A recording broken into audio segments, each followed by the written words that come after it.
Um, Thank you. Welcome to the December meeting of the Transportation Environment Committee. I want to do the usual reminder for committee members and members of the public to follow our code of conduct, commenting only on the specific agenda item and addressing the full body. All members of the committee, staff, and public are expected to refrain from abusive language. Failure to comply will, with code of conduct, which will disturb, disrupt, or impede the orderly conduct of this meeting, will result in removal from the meeting. So the meeting will now come to order. We're going to take roll. I'm also going to ask Councilmember Foley to, since she's participating remotely, to let us know whether she's alone in her room, and then during the meeting, if that ever changes, to let us know. So go ahead and call roll. Candelas, Here. Ortiz, Present. Foley, Here, and I'm alone in my room. Davis, and Cohen. Here. Thank you. All right, thank you. So we will start with the first item on the agenda today, which is the first report is a City Infrastructure Strategy Quarterly Status Report. So Kip. Thank you, Mr. Chair. Kip Harkness, Deputy City Manager, and I'm going to turn it right over to Erica Garage.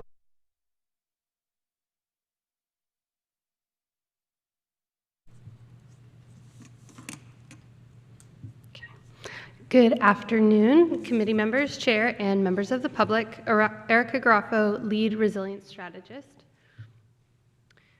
So as a reminder, each quarter we ask workstream drivers to commit to their 90-day commitments. We call these key results.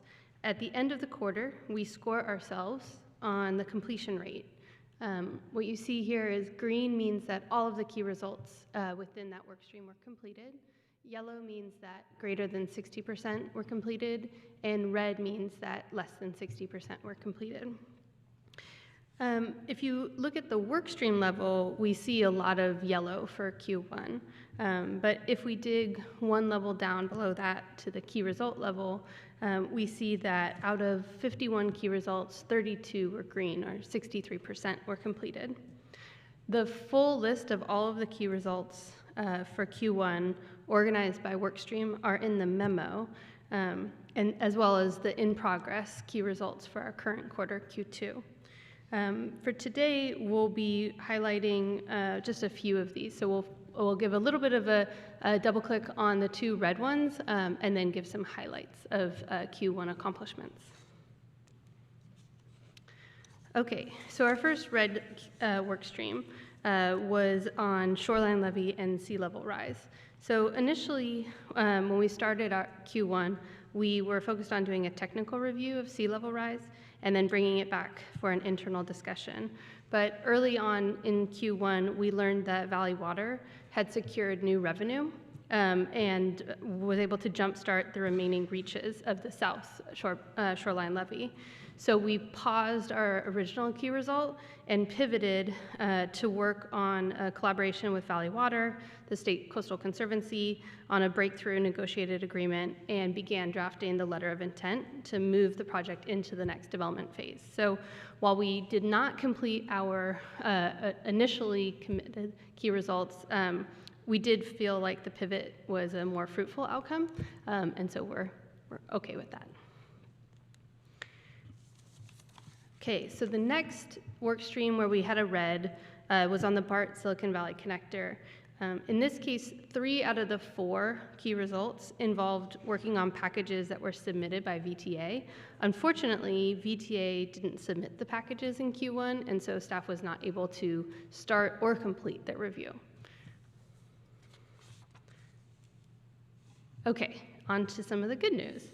So in Q1, as I mentioned before, we had 23 completed key results. 32 completed key results.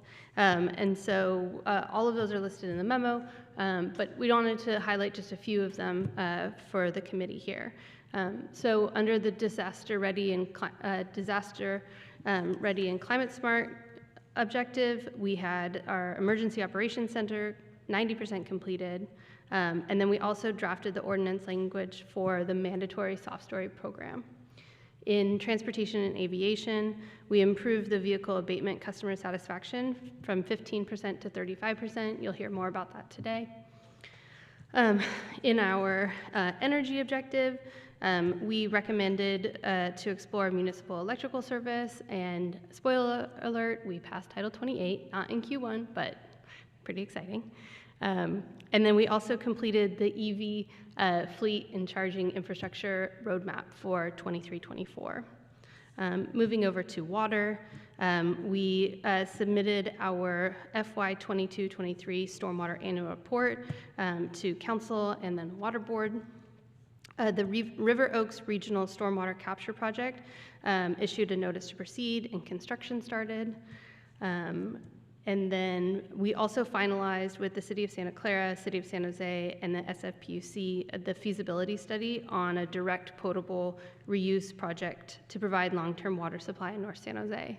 And then lastly, in our natural environment restoration objective, we transitioned the review of live tree removal permits to DOT Forestry Division. And then lastly, we hosted the Coyote Valley Corridor Study community meeting to inform the public and gather initial feedback on the scope of work and the uses that will ultimately be approved after the study is completed. We will be returning next quarter. You'll hear from us again, and we'll report out on the results of Q2. And we'll also be communicating the in-progress key results for Q3. So back to Kip. Nothing else to add, and back to the chair. All right, thank you. Let's go to members of the public for comment. We have no public comment. All right, sorry, I'm just navigating the screen here. All right, while I wait and see whether any of my colleagues have questions, I just want to thank you for the report. There's a lot we always have so much going on in our infrastructure work. I want to appreciate all the people who are involved in all the very important work. I do appreciate the adherence to our to the objectives that we lay out early, but I would argue that the levy project was a green. It was good news. We have more funding and we're moving forward. So, maybe we ought to be a little more flexible on how we rate progress on things. I don't have any other immediate questions. Anybody else have any questions, or is there a motion?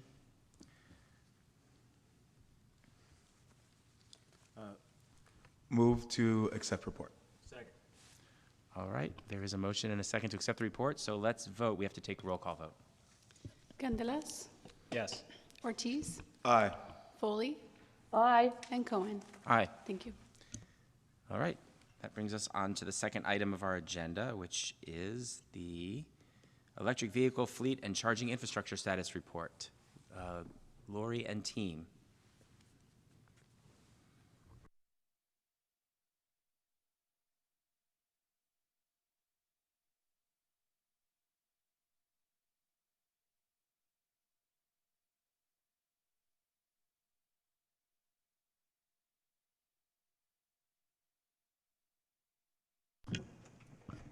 Good afternoon, Chair and Council members. Lori Mitchell, Director of the Energy Department, and I'm very pleased today to be joined by Leslie Park.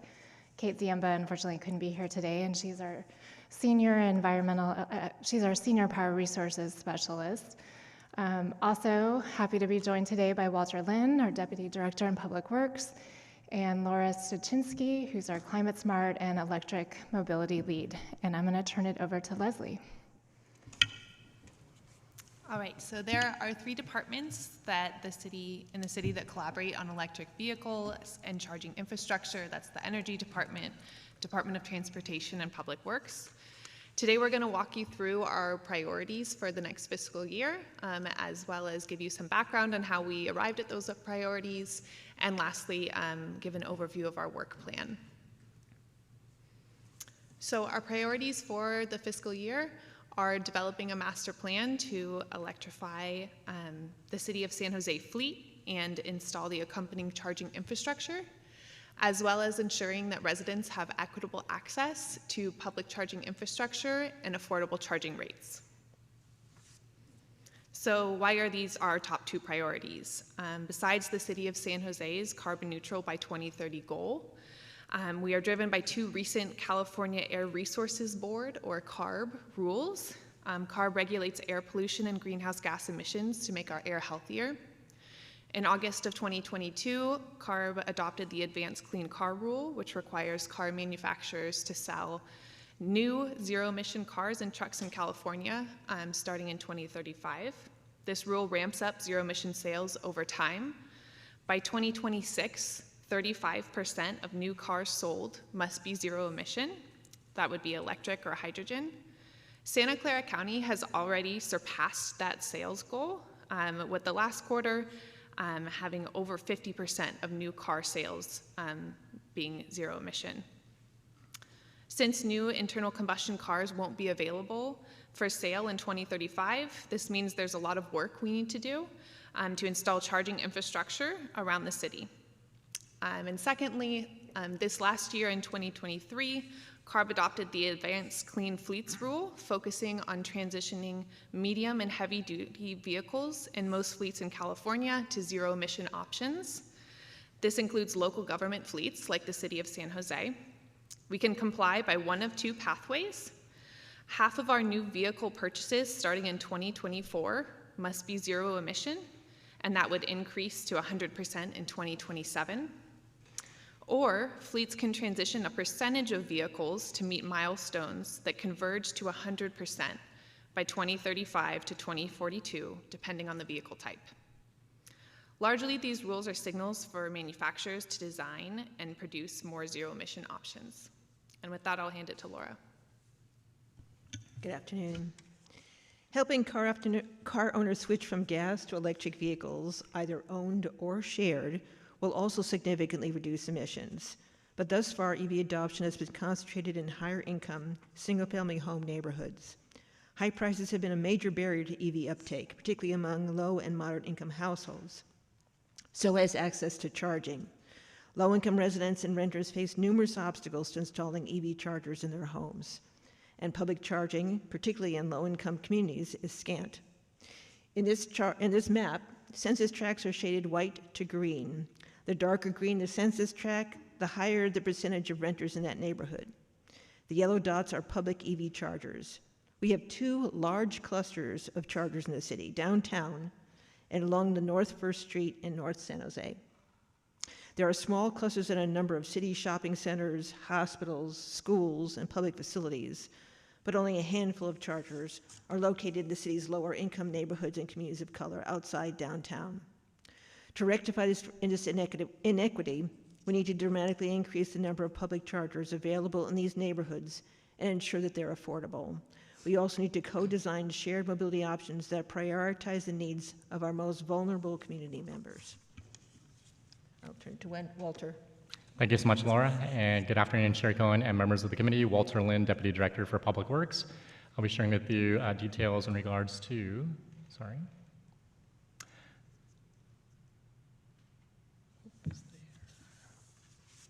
we might be missing one slide. Oh, should I do that one?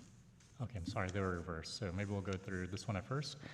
So for the more immediate work that we're planning to do, we are planning to hire a consultant in the second quarter of next calendar year to assist in developing the fleet electrification master plan. Within that master plan, it'll help to identify the best procurement approach, not just for the vehicles, but also for the charging infrastructure, and doing a comparison cost in regards to internal combustion engines compared to all-electric fleet vehicles. They'll also help us determine the locations, the volume, and the best type of chargers to be phased in within the approach of the installations throughout the city to assist with grid capacity and also support the charging for whether it's municipal fleet, members of the public, visitors, et cetera. Then also looking at charging strategies, so whether that is a rotational or a scheduling, or even looking at more creative ways such as perhaps the city's take-home vehicle policy, and looking at ways that we can decrease the initial capital costs of the city for that new infrastructure, and then looking at how do we maximize and make more efficient the operating costs within those vehicles and the infrastructure itself. One last point in the previous bullet was we are looking at the electrical capacity assessments for our city facilities as well. As you know, there is much more to the electric vehicle program than just the vehicles and the chargers.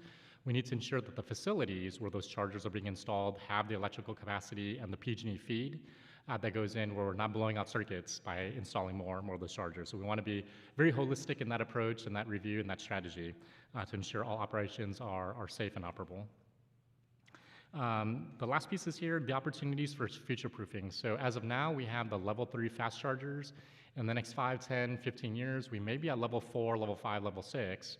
And we want to ensure that whatever designs we're considering now, and the installations and the build-outs, we're actually accommodating for that future as well, so we're not redoing and re-enhancing a lot of the electrical service or the infrastructure just in the next couple of years. We want to make sure that we're doing it right the first time and future-proofing it from the get-go. And then also looking at external funding and financial strategies. With that, as we are continuously putting this type of program within the capital budget requests, we're also looking at more strategic avenues for either local, state, federal grant opportunities, other incentives, where it is prevalent out there. There are many opportunities that we continue to pursue. We would like to get more considered for some of those funding opportunities and actually help to match and leverage the city's funding for this program.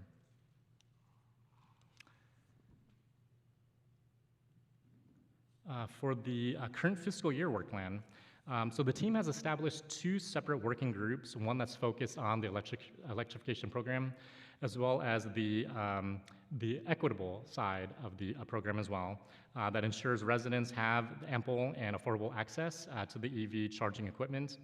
Both groups do share the common goal of increasing EV charging in the city to meet fleet and public needs. In the next several years, again, we'll be pursuing more of those grant and incentive opportunities, whether it's regional, state, or federal, to help us provide more of that EV infrastructure to the city. Between us, our 3 departments, these grants and pursuance of these grants are going to be very critical to help supplement whatever budget allocations we are considered. Staff plan to apply for these grants to install chargers on public property for fleet and the public. And includes chargers that would support shared services, such as on-demand shuttles, including the microtransit program, car sharing, the electric bike share program. And our focus is going to be in particular for the low income and those neighborhoods of color and the underserved populations. With that, I'm going to send it back to Laura and to Leslie. Here are some of the activities the team is pursuing. DOT created a GIS planning tool to help staff identify high-priority sites for charger installations. The tool incorporates layers of data, including the location of existing chargers, regional, state, and federal equity screens, city facilities, and public transit stops and stations. Priority locations for fleet charging identified in the master plan will also be integrated into the tool. Staff plans to hire a consultant to refine the tool to maximize its utility. Staff will be exploring whether to allow private companies such as Tesla and EVgo to install and operate their chargers on city property if it could help the city meet its fleet, public charging, and equity goals. If so, staff will work with the city attorney's office to draft a policy to standardize and guide the city's permitting process. In July, the city received a $1.5 million grant from the Metropolitan Transportation Commission to develop 2 micromobility hubs on San Fernando Street downtown. Micromobility hubs cluster transportation services such as bus stops, bike sharing, car sharing, and amenities such as comfortable seating, good lighting, e-bike and scooter chargers, and wayfinding maps. The downtown transportation plan proposed creating 22 such hubs in the downtown. In October, the city was awarded a $1.5 million Clean Mobilities Option Grant from CARB to expand Lyft's Bay Wheels bike share program to the Mayfair neighborhood. The grant will support DOT's collaboration with local CBOs to encourage area residents to use bike share and to subsidize their rides to and from the neighborhood. With help from the Metropolitan Transportation Commission, Lyft will also be substantially increasing the number of e-bikes in the city in the bike share program, which will also benefit Mayfair. In November, DOT submitted a $13.6 million grant proposal to CARB's Sustainable Transportation Equity Project to, among other things, launch a microtransit service, also known as on-demand shuttles, in East San Jose, and install 12 EV chargers to support it. The proposal also includes a pilot that would subsidize public transit, microtransit, and bike share rides for 300 vulnerable, very low-income East San Jose residents for 2.5 years. Preliminary grant awardees will be announced on December 8th, and I'll pass it on to Leslie.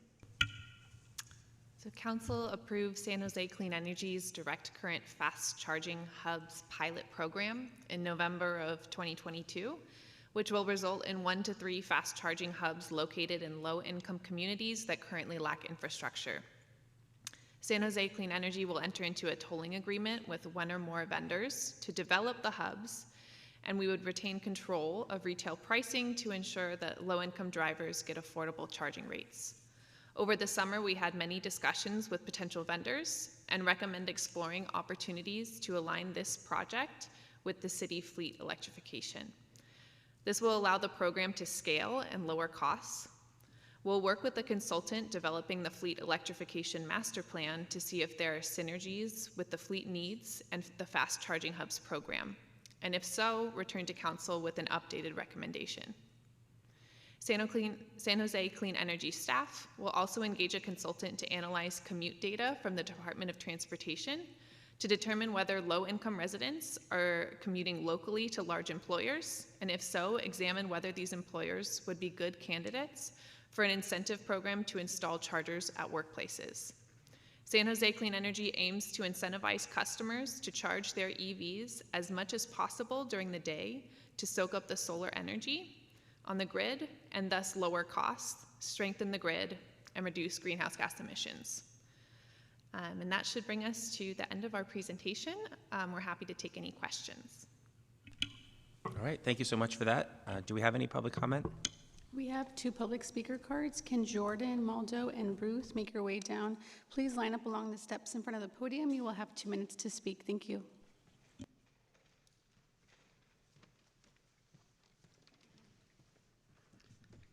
Jordan Moldow, District 3.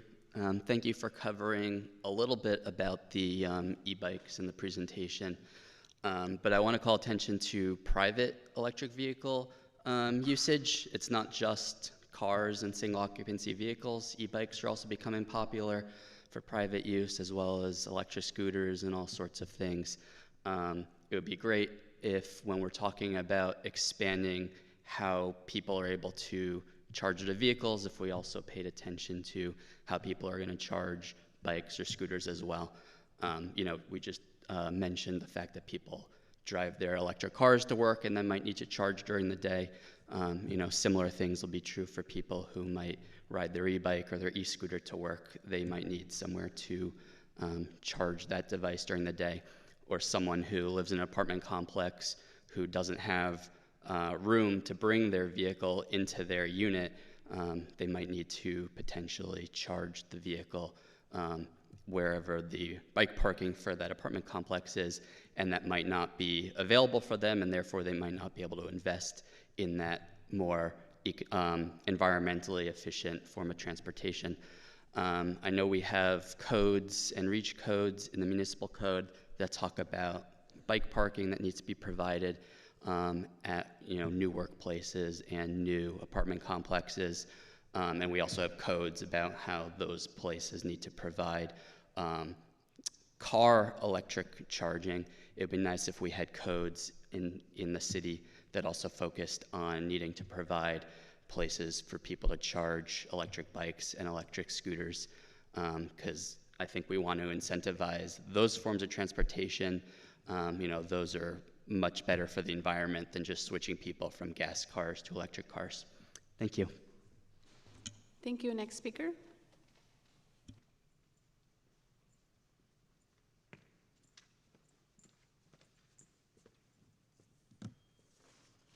Hi, I'm Ruth Marino with San Jose Community Energy Advocates, and I'm also representing Mothers Out Front this afternoon. The climate crisis is accelerating, and 2023 has already been declared to be the hottest year on Earth in recorded history. Climate disasters are commonplace and getting worse. Fortunately, San Jose is a leader in the fight against this climate crisis. Thank you to you, City Council, and staff for your leadership. We sincerely appreciate the work outlined in the staff fleet memo, but more is under your control. We submitted a letter to you with comments and recommendations regarding the fleet work plan. We recommend that staff provide you with a date as to when the city's 2007 Green Fleet Policy, I'm sorry, this clock stopped and that one's still going. We recommend that staff provide you with a date as to when the city's 2007 Green Fleet Policy will be updated. We request that the policy include the annual reporting to council required by the current policy,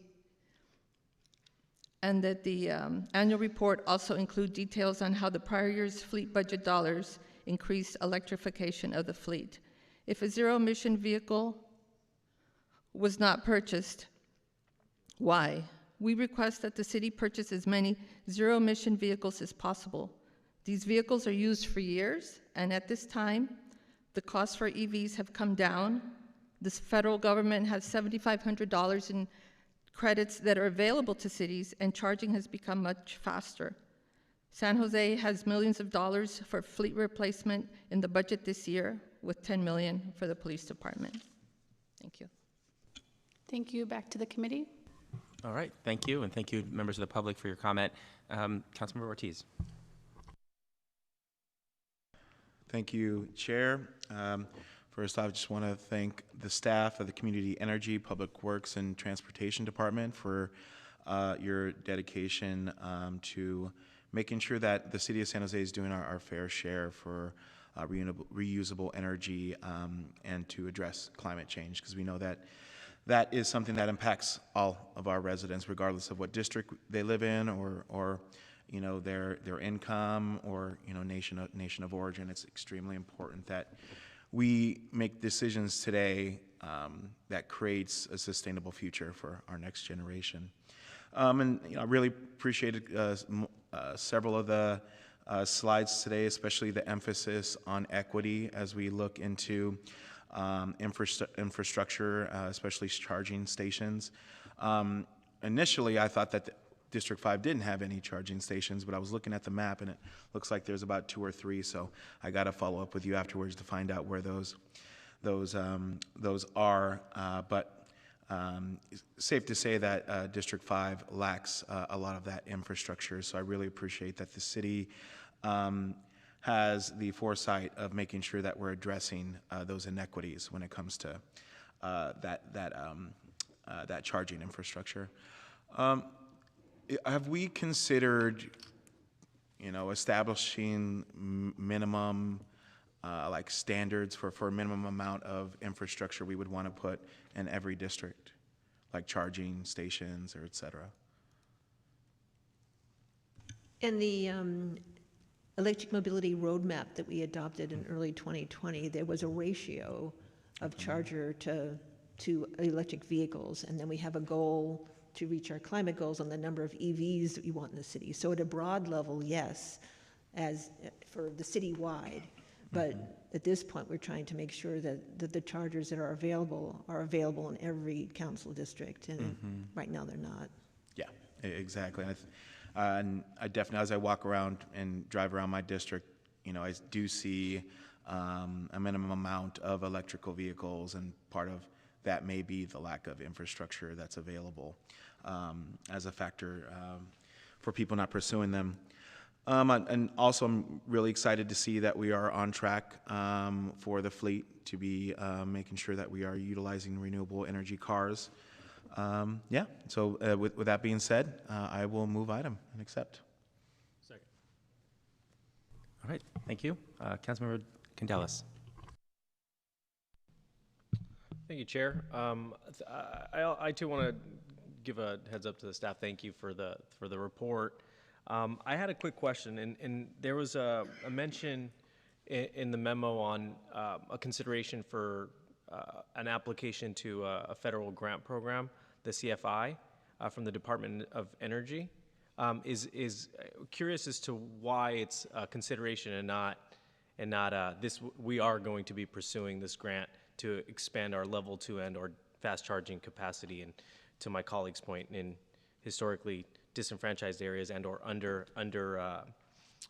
capacity areas.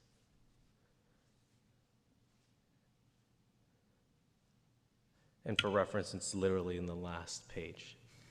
Yeah, I can chime in just to state that that's a rolling program. So there's an opportunity annually each year. So I would imagine it was a consideration for the next opportunity. Right, Q2 of 2024. Yeah, so I think the intent is, yes, we will be going for that. Okay, good.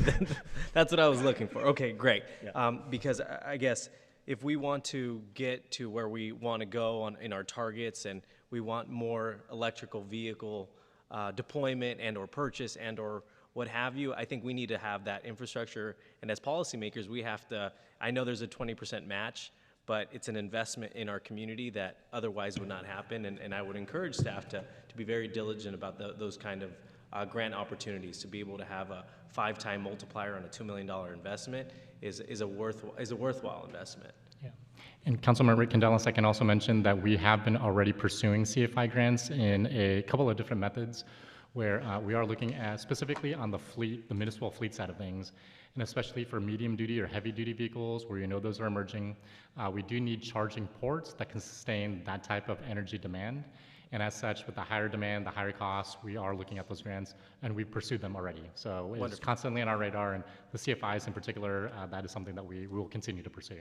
Wonderful. Thank you. And the federal government put, $2.5 billion with a B out there for municipal agencies like us to go get. So I think we have to be very diligent with that.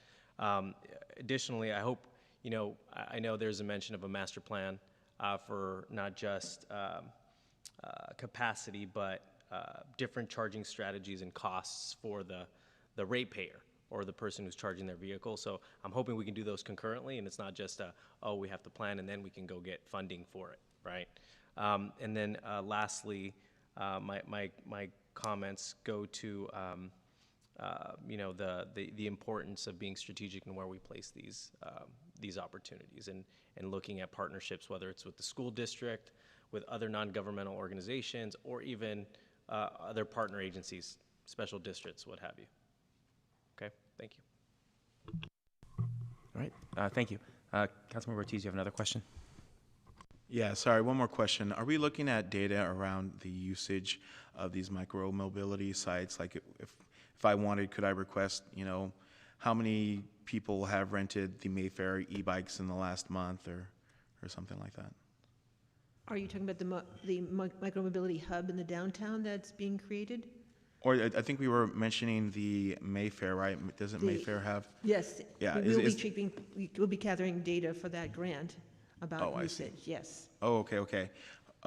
Hoping that in the future, maybe we could maybe compare data, maybe look at the sites where majority of the micromobility is being utilized. That way we could be strategic with usage. Thank you. So thank you for the presentation. Obviously, there's importance of this topic to all of us, and the importance that I've placed on this as well. I'm going to ask you a few questions about and make a few comments. When we talk about electric vehicle deployment for individuals, for whether people buy them or not, I think there's been two issues out there. One is a concern that the vehicles themselves are not affordable for people with certain income brackets. I tend to believe that we're kind of beyond that point, that there's enough vehicles available at various price points that we ought to change the way we talk about that portion of it, and begin to, and stop sort of buying the narrative that seems to be in the media that people can't afford to buy electric vehicles. As long as we reinforce that, we're kind of, I think, delaying the purchase and delaying people looking into it. And I think we're, not doing our job of educating people as to what the options are where they could actually find affordable electric vehicles. Plus, we need to continue to educate people about how over just a very short number of years, the cost effectiveness of owning them brings the cost below the cost of buying traditional internal combustion engine vehicles. You spend almost no money on maintenance on an electric vehicle, almost ever. I mean, 5 years for mine, I've changed one set of tires, and that's all I've paid for on my vehicle, except some windshield wiper fluid, I think. So anyway, but I think we ought to do more on the education side. So I'm going to ask a question about that. We used to have a program, or at least I know we had a program that kind of started before COVID, and then we had some delay where we were actually doing EV demonstrations for people and teaching them about owning EVs. Do we still have a program to do that? Yes, council members. So San Jose Clean Energy over the years has partnered with other agencies to do ride and drive events, and we plan to continue that into the future where people can come out and test electric vehicles, see them, but not have the pressure of being at a dealership and the pressure of a sale. So we certainly plan to continue that work. And then I just wanted to mention another tool that we have on our website is called an EV shopping tool, which gets to your first point about people can look on that tool and put in a price point and look at the various types of vehicles that are available. They can also get a lot of information on incentives available and how much the end cost is. So happy to partner with all of your offices to get that information out more broadly. We do a lot of outreach around that, but I agree there's a lot of education that needs to be done because there are very affordable options out there, and at this point, the EV is often the least affordable, the most affordable choice.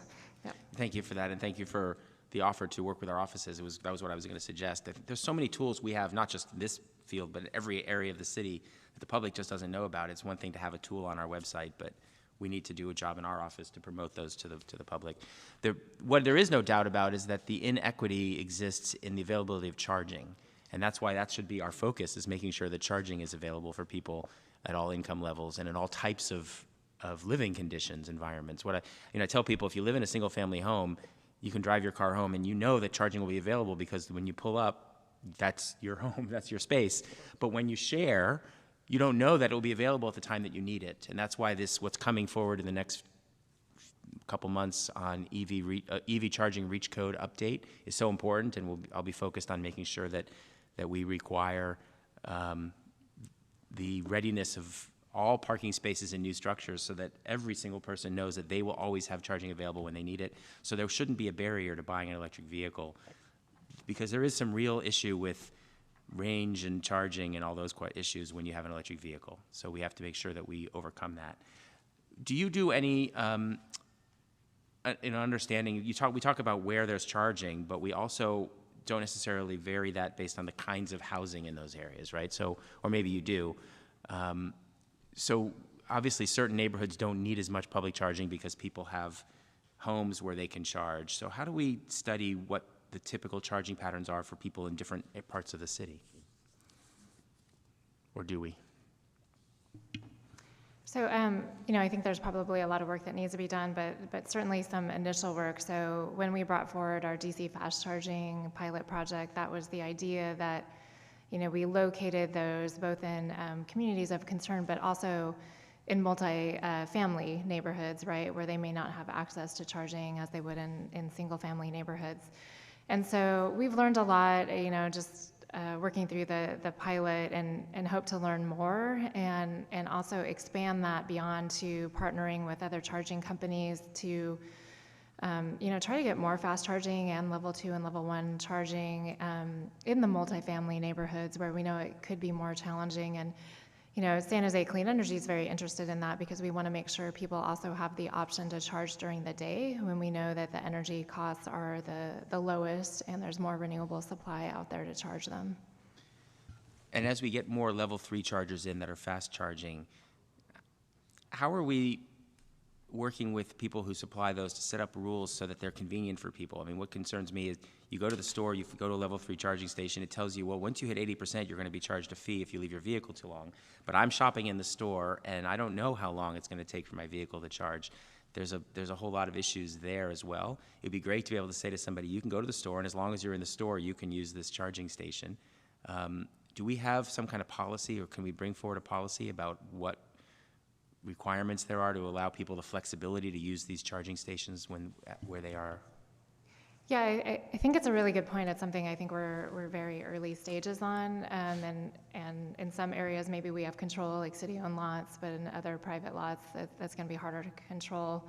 But certainly something we want to work on is not only the idle use charge, but just the general rate that they charge, and make sure that particularly for lower income and communities of concern, that they have access to not only DC fast charging, but at an affordable rate.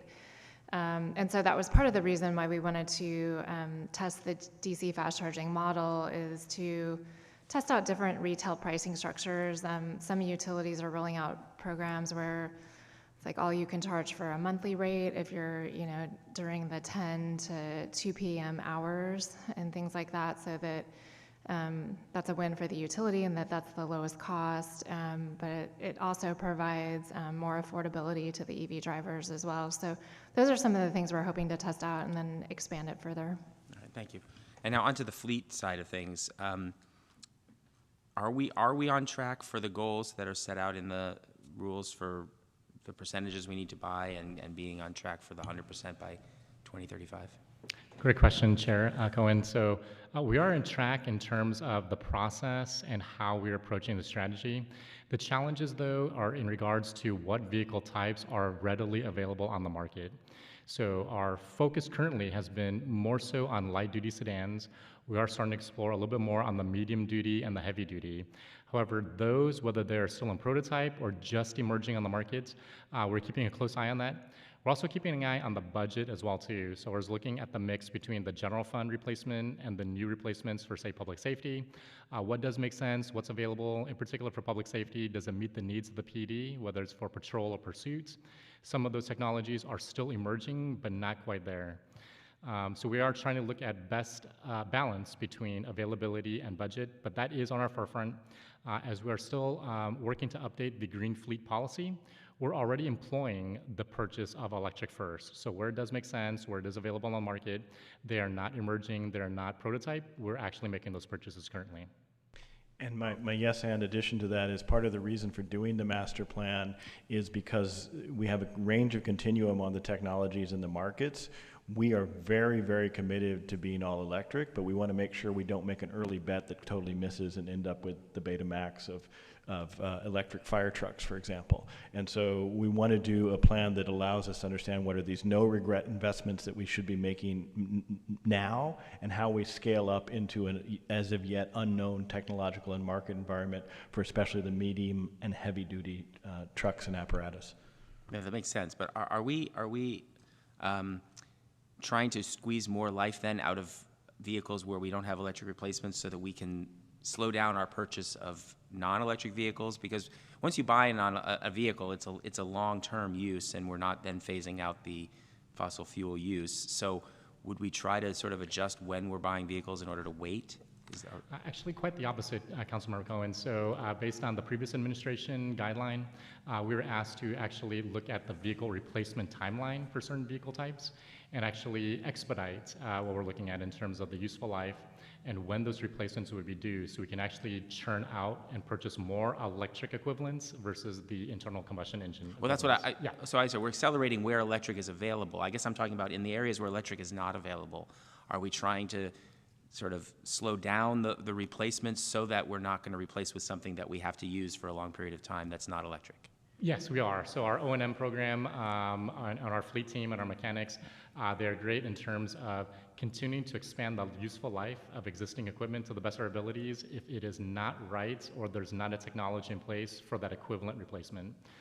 So we are doing our best. I will say that our fleet is aged, and there are challenges with the maintenance currently, especially when we're looking at the medium and the heavy-duty vehicles. So in particular, one case example is at the airport. We have all electric buses. We have 10 of them. Unfortunately, that manufacturer has gone bankrupt. So we are now in a scenario where we're looking at how to maintain these, what parts, replacement parts, et cetera. That'll be done more so in-house and other services that we can provide. But that's the challenge that Kip had mentioned as well too, is quick in regards to ensuring that we have an additional volume of all electric vehicles, but being cautious and careful just to make sure that we're doing it the right way and we're not too quick, just so we can have that built-in strategy for operations, maintenance, et cetera. Great, thank you. And I noticed in the notes it talked about 250 vehicles that are now EV. Are those EV or are those a combination of EV and low emission? So it's a combination of plug-in hybrid and all EV. From an all EV perspective, we have 140 out of the 250.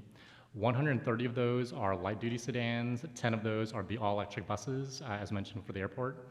And the remaining 110 are hybrid hybrid vehicles. Okay, so they're not fully yet all electric. And can we have some more specific breakdown in the future when we get these reports, so we understand what's the fleet really looks like? We will, yes. In our annual reports, we do have that fuller breakdown in terms of what percentage and what quantities we have per vehicle type. Okay, great. Thank you so much. So we have a motion and a second to accept the report. Let's move to a vote. Candelas, Aye. Ortiz, Aye.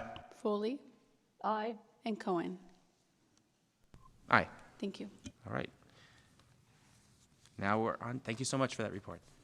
Now we are going to switch teams, and we're going to shift to go on to the street sweeping performance status report.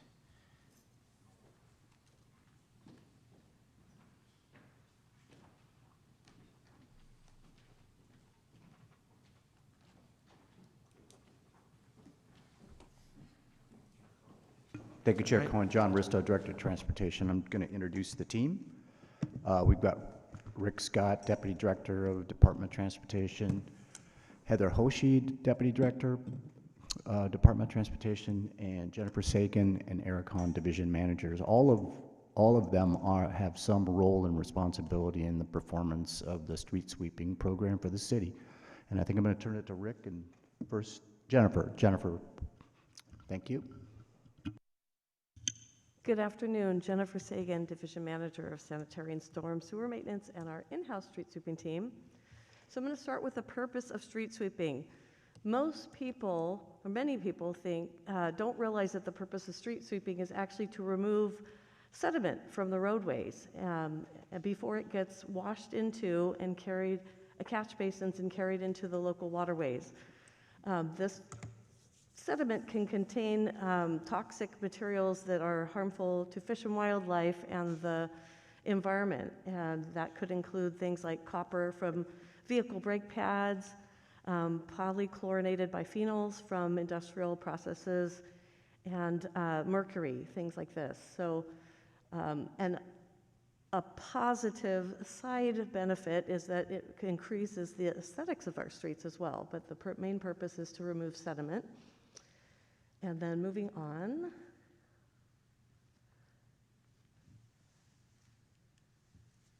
There we go, okay. Our program is delivered by two teams, an in-house city crew that I manage and a contractor managed by Eric. And the idea is that pre-pandemic this was more common, but residents would wake up in the morning, drive their vehicle to their office, and so their streets would be fewer cars parked on the streets. So the residential street sweeping program sweeps during the day, and then at the end of the day, residents would drive back home and leave their car in front of their home, or there'd be more cars parked on the street. And so the main downtown and business districts are swept at the graveyard shift overnight by the in-house crew. The city crew is we have, you're going to cover the makeup, yeah, okay. So anyway, downtown is swept nightly by the in-house crew. Business districts are swept twice a week, and our arterials, connectors, and bikeways are swept twice a month. Parking restrictions for the routes swept by the in-house team are about 50% of the 179 miles have parking prohibition signage. And then on the contractor side, the contractor sweeps the residential streets once a month. The contracted team is also doing approximately 14 enhanced sweeps per year, where we do special signage posting and have cars removed and then go in and really do a clean sweep. This year we have completed 13, and spot cleaning is done as needed. Now, on the residential routes, there's many more miles, 367 miles, but only 24% of those routes are have parking prohibition. So pass to Eric. Good afternoon. My name is Eric Hahn. I'm the Landscape and Traffic Maintenance Division Manager. My inspection teams oversee the residential street sweeping program, and the traffic maintenance teams are the ones who install the parking prohibition signage on sweep days. What you're looking at here is a consolidated view of both sweeping programs and their route completion over the last 10 years. Our in-house sweepers are equipped with an electronic tracking system It's actually undergone, the brand name is telematics. We have a new system, but essentially it tells the supervisor how fast the vehicle has gone and where it has gone. We can actually also tell if the brooms have been deployed or not. Mist sweeps are completed on Fridays for this group. They operate Monday through Friday.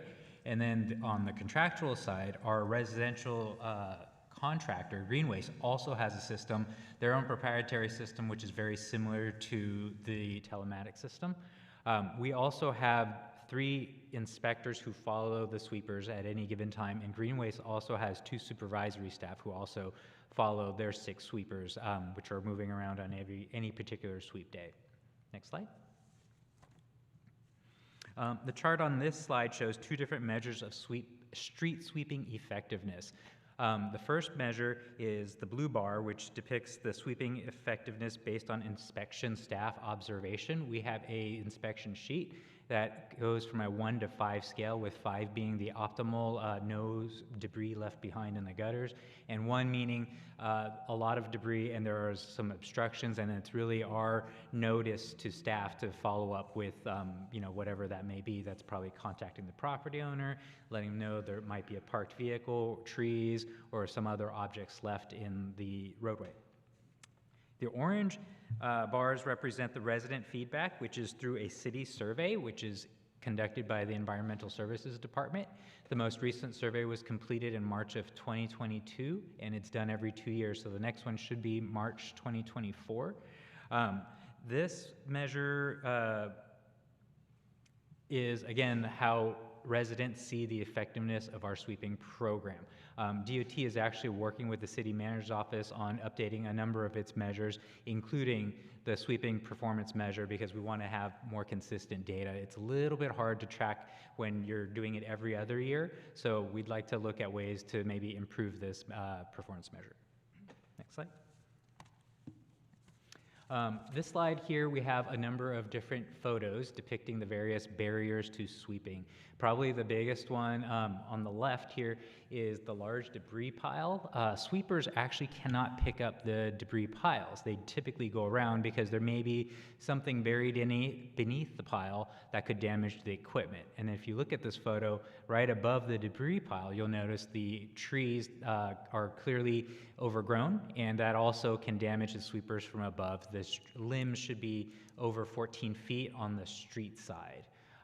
And then in the center picture, you can see the parking impacts, or the impacts that parked vehicle has on street sweeping. Essentially, the sweepers are not very maneuverable. They're designed to go in a straight path. If there's one vehicle in its way, it actually needs to go around approximately 3 car lengths. So you're missing quite a bit when there are parked vehicles.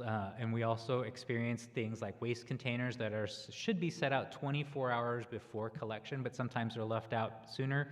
And then in other areas, there might be cones that are left out. We do see other vehicles such as boats, and then we also on occasion run into your basketball hoop in a neighborhood. Next slide. Our city crews, they operate, I believe it's Monday through Friday, and at any given time, there's probably 4 sweepers working, and then 1 sweeper working on medians, or the smaller sweeper working on bike lanes, which is some new infrastructure that's being implemented throughout the city. Friday is a makeup day for any missed sweeps that this unit has. That could be a number of reasons. We could have some staff that were out sick, or we could have equipment that's not operating. So we typically make up those days on Fridays. The deployment of the city crews can also be used for fire and PD if there's accidents or emergencies. So we can be deployed to clean up those traffic issues. And on the city contractor side, there are, I think I mentioned, 6 sweepers at any given point, and approximately 5 staff following. 3 of our inspectors follow the sweepers, and then 2 supervisors from Green Waste also follow the routes. We primarily rely on our staff to inspect to provide live in-field observations on the effectiveness of the sweeps, identify the obstructions, and track the location of these obstructions. Inspection staff try to work with property owners to let them know and give them every opportunity to correct any obstruction before submitting a inspection report. We also work with residents who have questions about their sweep days or if there's concerns about the effectiveness of the sweep. If we're learn about a missed sweep early enough, we can actually redeploy green waste to sweep that same day, but typically it'll be the following day. And we also track the parking or the requests for parking prohibition signage by district. And in a memo from May 2023 regarding vehicle blight, Council gave direction to explore the use of alternating sweep schedules that allow residents to park on one side of the street while the street is being swept on the opposite day. To some degree that happens now, it's more divided within the same day. So on one side you'll park in the morning and the sweep is swept on the opposite side, and then it's switched. And the pictures up above on the upper left corner kind of show that the afternoon sweep and then the morning sweep.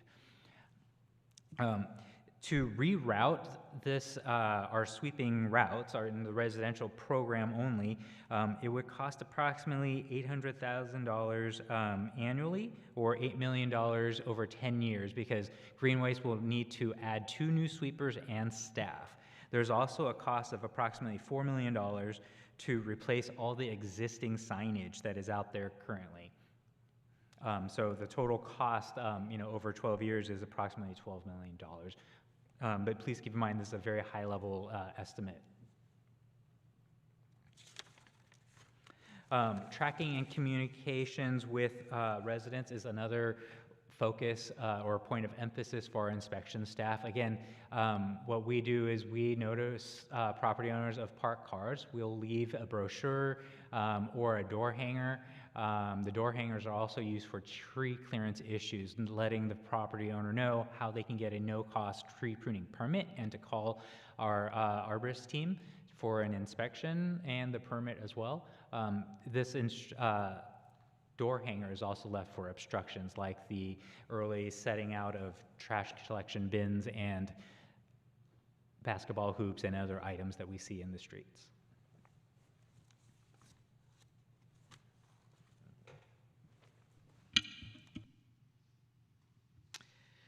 DOT parking officers are responsible for the enforcement of posted parking restrictions in street sweeping zones and do so through the issuance of parking citations. Citywide, parking officers are called upon to enforce over 500 miles of street sweeping restrictions. In fiscal year 22-23, over 67,000 citations were issued to 44,000 vehicles. Approximately 90% of vehicles cited during the year received 1 or 2 citations, indicating that these vehicle owners may have simply forgotten to move their car on street sweeping day. A low volume of habitual offenders, noted at 1.5% of vehicles cited, suggests that citations are an effective enforcement tool in most cases. When looking at where street sweeping citations were issued, 68% of citations were issued in areas with Equity Atlas scores of 8, 9, and 10, which represent neighborhoods with a high concentration of low income and communities of color.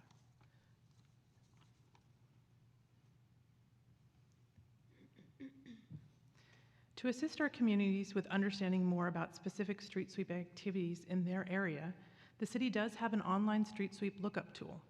The interactive map can be accessed via EST website, and soon the lookup function will also be made available through the San Jose 311 page. Rick. Thanks, Heather. My name is Rick Scott, DOT Deputy Director over Infrastructure Maintenance. We're always looking to improve our program, and we have a couple of action items that are being considered for the next year for this program. One is to consider a specific new crew to proactively maintain some of the new infrastructure, including the bike lanes, and ensure the curb line is clear where it is difficult to get our sweepers on a regular basis. These folks could also be assisting in the correction and repair of bollards or other things that delineate the different elements of the street. We are also exploring with our PIO office a way to crowdsource bike lane information with frequent users so that we can gain some useful data to develop a proactive maintenance program in addition to the responsive maintenance program we currently do. And Heather and her team over in ITD have been developing an email reminder for the residents that'll be rolled out with new enhancements to the San Jose 311 vehicle blight project. I think that's pretty close to being implemented. So folks can sign up for updates, and they will be able to get email updates reminding them of when their sweep day will be occurring. And we just wanted to spend about, just a moment recognizing one of our key team members, Jeb Welsh. He was the supervisor for the in-house street sweeping crew in addition to the DOT video inspection group, and he tragically passed away in April of this year, so it definitely had a big impact on the team. We just wanted to make sure that he was acknowledged, his years of service to the city. He obviously was taken away far too soon, and again, it was a significant impact, but I know that the team will continue on. And that's all for us. If there are any questions, we're standing by to answer them. Okay, well, thank you for the update. Are there any public comments for this one? We have one public speaker. Can Jordan Maldo make your way down to the podium? You will have 2 minutes to speak. Thank you.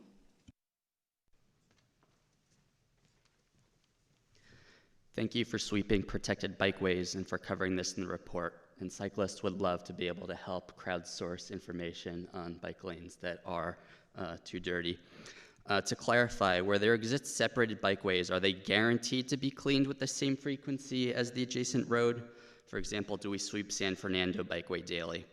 And if the bikeway is blocked, does that get logged as a failure, and does it trigger a resweeping attempt? I ask because cyclists I've met have highlighted certain bike lanes that are always littered with gravel, rocks, broken glass, and other debris, and I don't know if that's because the bike lanes aren't being successfully swept as often as indicated, or if they are being swept as indicated, but it's still too little. As a concrete example, I spoke to multiple cyclists today who specifically highlighted the bike lanes on Bird Avenue near Highway 280. However frequently they are being swept currently, it doesn't seem to be enough. In addition to all the great reasons to sweep the streets, it is even more important to sweep bike lanes for 2 reasons. Car traffic kicks up debris that lands in the bike lane, and the debris is a much larger safety hazard to cyclists than it is to automobiles. So I hope you'll consider increasing frequency in bike lanes that have too much debris. I'm happy to hear that street sweeping is able to trigger actions on low-hanging branches. These also pose a hazard to cyclists.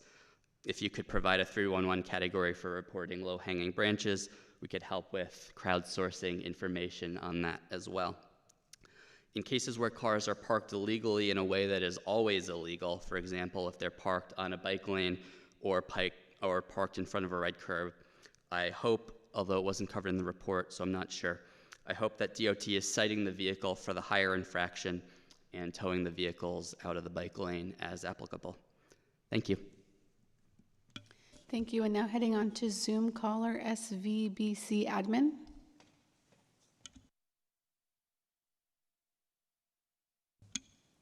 You're unmuted. You can now speak. This is Danny Cremney with Silicon Valley Bicycle Coalition. I was just calling in support of increasing the bike lane cleanage via the street cleaners. I believe in the presentation that someone had stated that due to concern about there being items underneath the leaves and the debris, that occasionally the street cleaner would go around that. Unfortunately, that's the same area in which the bicyclists are forced to ride their bicycles, and then going over those leaves causes bicyclists to spill out or slip on the leaves. And in addition to their concern about there being obstacles underneath the leaves, occasionally there are. And when a bicyclist runs through the leaves, they ended up with coming into crashes. I had one gentleman who went through the leaves and there was a limb there, and he flipped over his bike and broke his collarbone. 80-year-old gentleman who uses his bike as a primary form of transportation. It's not just about clutter or making sure that things look nice. It's actually about ensuring that the lanes are actually safe. When we push them out of the bicycle lanes into the streets, we cause additional unnecessary concerns and safety issues. Just wanted to reiterate support for additional bike lane cleaning days. I believe this report said 2 days a month. So there's definitely a room for improvement. Thank you. Thank you. Back to the committee. Thank you. Thank you for the report, and thanks for the public comment. It's clearly a multifaceted issue, so we appreciate that. I'm going to start by calling on Councilmember Foley. Thank you. Thank you for the report. I'm glad to hear that we are sweeping our streets, but I acknowledge that there are a lot of people who put debris in our streets longer than 24 hours. So I'm curious how, when you see a pile of leaves put out on a Saturday and the pickup day was the Friday before, are we really notifying the homeowners? How regularly, when we're doing the street sweeping, are we really stopping along all of the homeowners and saying, giving them a citation or giving them a notification saying that your leaves are out too early?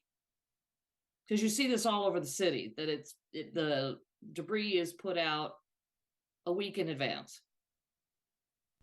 I'll You know, start. bike lane, yeah. Oh, was there more? Go ahead. Sorry. I'll start, and then I will pass it on to Eric for more additional details. But it's kind of a multifaceted answer. So once the 24-hour period has passed, you know, it is the responsibility of the property owner to ensure that their curb line is cleared. We are aware that there is a PBCE team that is notified for issues like that. I don't know how frequently they act, but they are out there. I also know that when, and this, you know, the scope and scale of the city RSS program is such that we are not proactively everywhere where this could be occurring. But if our inspectors are made aware or see an area where the leaves are impacting, they do have the ability and often do leave door hangers for areas that are impacted by the debris in the curb line there. Eric, did you have anything else to add? No, that's pretty accurate. Our focus primarily is on the effectiveness of the sweeps, but yes, when we are aware of landscape piles and debris piles, we will make every effort to alert the property owner. So how are you made aware? Because it's impeding the ability of your street sweeping trucks to go and clean that area. And are they making note that there was a problem in that street, and then the homeowner is notified? How is that process worked? I'm just trying to understand. Sure. Most often it's worked out in the field. So because we are following the sweepers, we can address it right away. So we'll probably knock on the resident's door, and if we can't make the contact, we will actually leave the door hanger. And then at the very least, our inspection staff will actually remove the pile that day, so that we can ensure that the temporary solution, it might recur later, but the temporary barrier has been removed. Okay, so when you mentioned that inspectors are following the sweepers, I didn't envision that was 100% of the time. Are you saying that there's an inspector who's following along as the street sweepers are going down the streets? Yes, we are following the street sweepers pretty much every day. Now, we don't have enough inspectors to follow every route because there are 6 sweepers working at any given time. We have 3 inspectors, and then we also have 2 supervisory staff from Greenways who also follow the sweepers. So we have pretty good coverage, but I wouldn't say 100%. Okay, I appreciate that. You know, it might be helpful if you could send us some information that we could forward on to our homeowners in our database about keeping their streets clean, particularly around street sweeping time, but also, and the importance of it, but also if they're in front of a bike lane, to keep it clean for a bicyclist too. I recognize the risk of having the debris in line of a bicyclist and not being able to actually go around it puts them into traffic. So I appreciate this report, and if you could send us some information that we can then use as content for our newsletter, it would be helpful. And with that, I will move acceptance of the report. Okay, thank you. Councilmember Ortiz. Thank you, Chair. First off, I want to thank staff for this important report. Street sweeping is a great resource and service that's being provided to our local residents, our business corridors, and of course our property owners of our city. And personally, when I was out campaigning last year, knocking on doors, talking to residents, the number one concern in District 5 in the east side, and I'm sure in other districts as well, is the cleanliness of the area, cleanliness of the city, and addressing blight, and of course, street sweeping.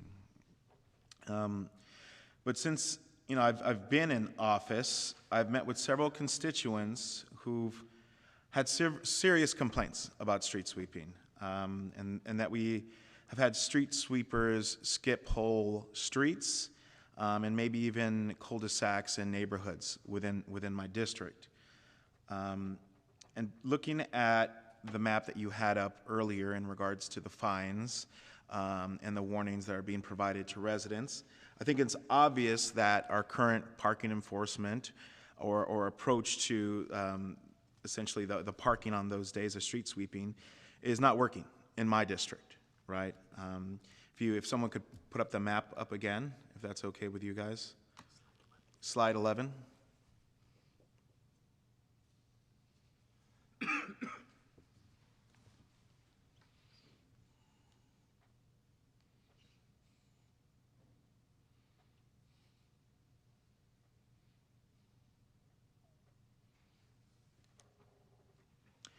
If you look at that, there is quite a bit of yellow dots in my district and in District 3.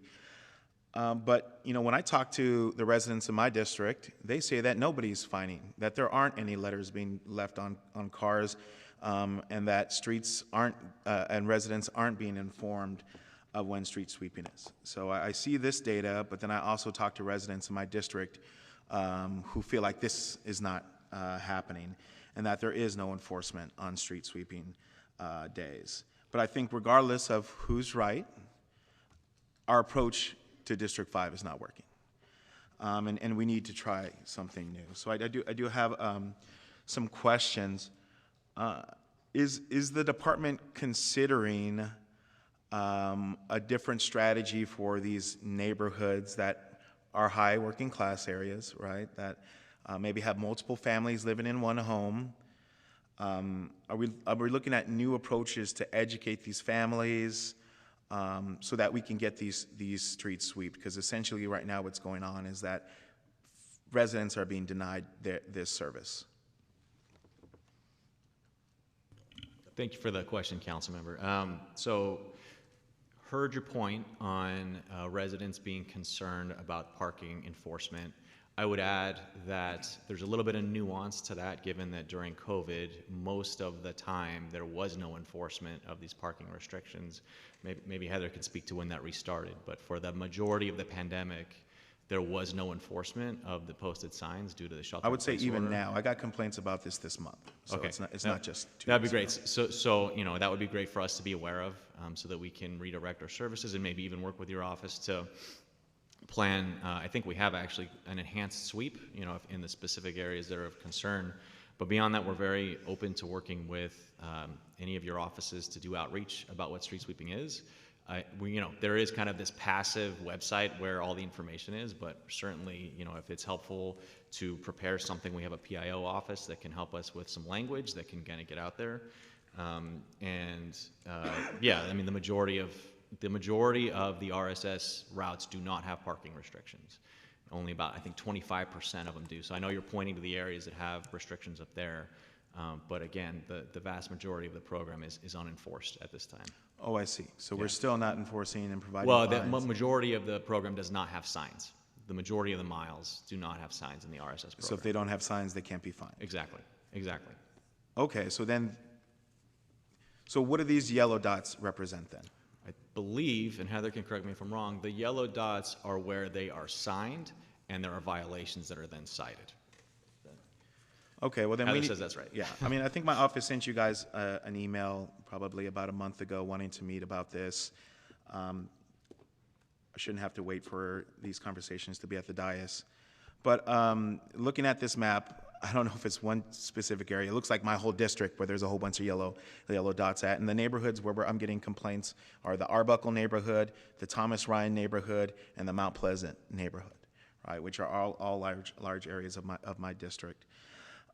So moving on to the next question, and we'll talk about the first question later. how often are people fined for not moving their cars? So is it like a gradual, like enforcement? Do we start out with a warning? How do you keep track? Things like that. Thank you for the question.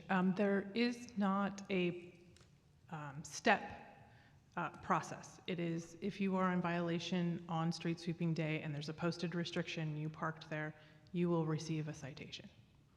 Okay. All right, well, we got to figure, I need to know better, because a lot of my neighborhoods don't have those signs, but then I look at these yellow dots, and a lot of these yellow dots are in my neighborhood. So we need to sit down and talk about this. All right, I'll find time on your guys' calendar, but what I would like to convey is that what's going on in my district right now is not working. We need to find a new strategy forward. Thank you. Thank you. I think this is a frustration for all of us, but while this maps up, before I move on, you know, I look at this, and of course, my reaction is sort of the opposite reaction, which is, look, my district is not a single citation. I guess that means that in my district, there are no signs, so there can't be enforced anywhere. This is a major frustration for residents in the district I represent, who are frustrated that cars are there and the street sweepers go around them, and there's nothing we can do about it. At least now I understand better why there's nothing we can do about it, so I can explain to them, but something for further conversation. But that's what that means. This is where the signs are, and we sort of have concentrated those in certain parts of the city when that program was started, and we haven't really figured out how to expand that throughout the city. Is that a good interpretation? I believe there are signs in your district. So, Okay. you know, it could just mean that there are no violations in the window that they pull the data for. Or maybe the signs are working, but the areas where there aren't signs is where there's a problem? Maybe. It Okay. could mean that, yeah. All right. Yeah. Well, thank you. We'll discuss, I'm sure, more. Councilmember Candelas. Thank you. You know, absolutely count me and my office, or my office and I, as an asset and as a resource for partnering on communicating, forming, and I think most importantly, educating our residents of their street sweeping schedules, the days that we're going out there, and to help basically distribute information to tackle on to what Councilmember Foley said earlier. You know, I have a question on the. I know there was one of the slides had a cost estimate to adding additional, not just signage, but a sweeping crew, if you will, or two. And so, given, you know, part of the goal with the program, not just for aesthetics, but for sediment removal, have we looked at maybe an intensification during either the winter months and/or, you know, given that the summer schedule and the spring schedule, we live in wonderful California, we don't get too much rain. Well, it depends on when you ask. You know, have we looked at looking at our schedule to bring some more efficacy with the way we're doing business? That's a great question. So part of the hybrid model, you know, I think that Jennifer pointed out in slide 3, you know, is that we've got about half our program that's under city crews, where we have a ton of flexibility, and we do exactly that. You know, when there's heavy winter rain coming, we'll deploy sweepers and underpasses and other places to make sure that there's no flooding. We'll deploy crews to clean those areas. The other part of the city, you know, again, I think it's 57% or so are under the contract, the green waste contract. That is it's a contract that goes through 2036. So that frequency is pretty set. You know, we still do things like deploy at times, you know, field crews to clean up some litter or debris that could be blocking the curb lines. We do deploy our staff to clean up all the storm drains multiple times per year prior to the storm season to prevent flooding and mitigate it. But our options on the residential streets, you know, are somewhat limited. It kind of comes down to funding and kind of, I think we'd all like to see more sweeping. I think more sweeping is more effective. But ultimately, I think the program delivers what it's funded to do right now, you know, and if we're looking for more signage and things like that, absolutely effective. We think signs are very effective. They come with a significant cost, for sure. Right, but I was just saying more so within the capability that we have now, not necessarily, obviously, it's trade-offs, right? Yeah. Oh, okay, go ahead, Jennifer. So I'll say that the in-house crew that sweeps the bikeways during the leaf drop season, which is roughly, you know, October through January, February, we pull back on some of the median sweeping, which is in the middle of the street. focusing more instead on the curb line and the bikeways. So we kind of do a little bit more of an intensive focus on the bikeways during the leaf drop season, acknowledging that that's a big obstacle. And one of the other things, another point I think is important to know is that if there's a large pile of leaves or debris, we don't automatically go around it. So I've witnessed the residential sweeper approach one and, carefully get the edge of it and then make 2 or 3 passes till they got the whole thing. And I know my team also can deploy the brooms out and kind of spread the pile out to look to see if there's something in it. And if they can get it, they'll get it. So it's just that there's a balance between how many piles do they encounter on their route and how much time do they have. But they do make an effort to get as much as they can. Okay. But we do shift our focus during the leaf drop season. Oh, wonderful. Okay, good. That's good to hear. Because, I too, as I'm talking to residents, anecdotal conversations at the doors, I do get concerns about street sweeping. And, especially most recently this weekend, somebody told me they live in a funky street where they live right on the corner and the court the street curves in.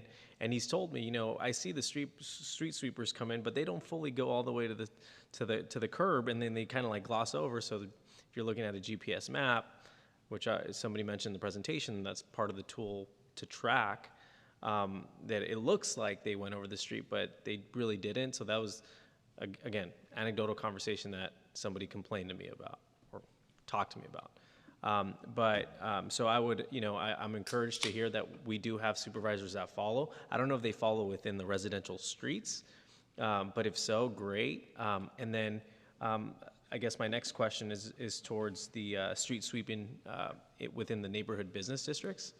Just to confirm or reaffirm, the Tully Road Eastridge Business District or corridor is part of that street sweeping coverage, correct? Okay, I see head nods. Okay. Yes. Okay, well, wonderful, thank you. All right, great. Well, I appreciate the comments, and I especially appreciate my colleague's question on, the frustrations of residents, and, making sure that they feel, that we are doing what we can as a city. And I know you guys are doing a good job too. Rick, I know I reached out on an issue with an oil stain or oil spill on the concrete because somebody as part of their garbage, tossing oil into their regular garbage bin, and that created a streak, which also happened on my street because it was my neighbor. And your crews actually went out there and swept an additional couple times. So I appreciate that effort, and I guess I look forward to partnering on the communication to educate our residents, because we're a resource, and we're here, and I'm sure Councilmember Cohen, Councilmember Foley, even Councilmember Ortiz and I are more than willing to help and deploy the information on what we're doing so folks feel like we are doing something. Thank you. All right, sounds like your education has to start with your neighbor. Yeah. I have a few further questions. One of my questions was going to be about leaf drop season, because that photo that you showed appeared to me, it was under trees. Clearly, it might not have been somebody's yard waste, but the trees dumped a bunch of leaves, and that doesn't mean that area shouldn't be swept. So I'm glad to hear that there's at least some work to try to deal with those cases. I find it interesting how many complaints I get from people about street sweeping, and some are as minor as sending me a picture that shows, hey, there's still leaves on the side of the road. I try to work with them, but I also think that some people expect more than is possible. Having said that, we've talked many times about the car situation, and I know that, so I understand better about, we can only cite in areas where we have the restriction signs. Restriction signs are hard to put up, they're expensive. Can you talk a little bit about that list of locations? You said that there's, what was the number, 16 locations that are on the list to get deployed if we got funding for it. Do we, as council officers, can we have access to that list to know where they are, and we can try to find funding, whether it's local or or from our office or other means? Yeah, I don't think there's any problem at all with us providing that data to your council office. I'd certainly... Just a general rule of thumb, for about 40 miles of signage, it's about $1 million. That's kind of the last time we did a budget proposal, that's what it wound up being. And they are effective. The signs do make a difference, but yeah, they're quite costly. I honestly have to, every few months, I look up when my street sweeping day is, and I then still forget. because it's not obvious which Monday of the month my neighborhood gets swept. So without the sign, it's impossible to know. And when I lived in Berkeley, I had a sign on the street, and we had to move the car or we got cited. It was pretty much guaranteed, and it happened to me. And once it happens to you once, you remember to move your car on street sweeping day. So I do know that's effective, and would like to figure out how we can be strategic in where we deploy it, but deploy it more. What concerns me are these small courts, like Councilmember Ortiz mentioned, which, if one car is on that street, the whole street can't get swept because the vehicle can't curve in and get around the one car and maneuver around. So, how do we do better in some of those areas? But what you are doing is you are leaving notices on those vehicles if you have your person tailing that street sweeping truck. Is that correct? That is correct. As far as the citations go, there are some repeat offenders. Obviously, there's not that many, but there are some. Can we cross-correlate those repeat offenders between vehicles that are also being sent to us or being sent in as abandoned vehicles and abandoned vehicle reporting? Is there a way to know, for example, hey, this vehicle has had 2 citations of street sweeping and someone has reported it as an abandoned vehicle, so that we can use that to potentially understand better which vehicles truly are abandoned when we do that other, which we'll get a report on separately? Yes, we do a little bit of that work. When officers are out in the field issuing citations, if that vehicle's had a previous citation, it will get automatically referred to the abandoned vehicle program. So we'll do an internal referral of that vehicle over to abandoned vehicles to be investigated. Okay, thank you. That's good. I'm glad to hear that. The last question is about the spot cleaning. So what is a mechanism by which a resident, like the ones in my district who send me messages when they don't like the results, by which they can say, hey, something got skipped, it's not good here, and we'd like to request spot cleaning? Is there a process by which you get informed that spot cleaning is needed? Yeah, thank you, Councilman Kerwin. I would have the resident, this is the number that we listed also in the memo, it's the street sweeping inspection number. We can coordinate that follow-up inspection, so it's 408-794-1920. And we can do that for both programs too. They just need to let us know where the issue happened, and then we can follow up with the appropriate program. Okay, thank you so much. I appreciate that. All right, we had a motion and a second. Unless there's any other comments, let's move to vote. Candelas? Aye. Ortiz? Aye. Foley? Aye. And Cohen? Aye. Thank you. All right, thank you so much for the report. In fact,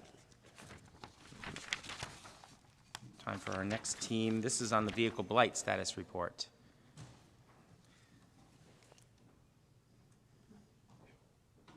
And we're going to be led by Khaled.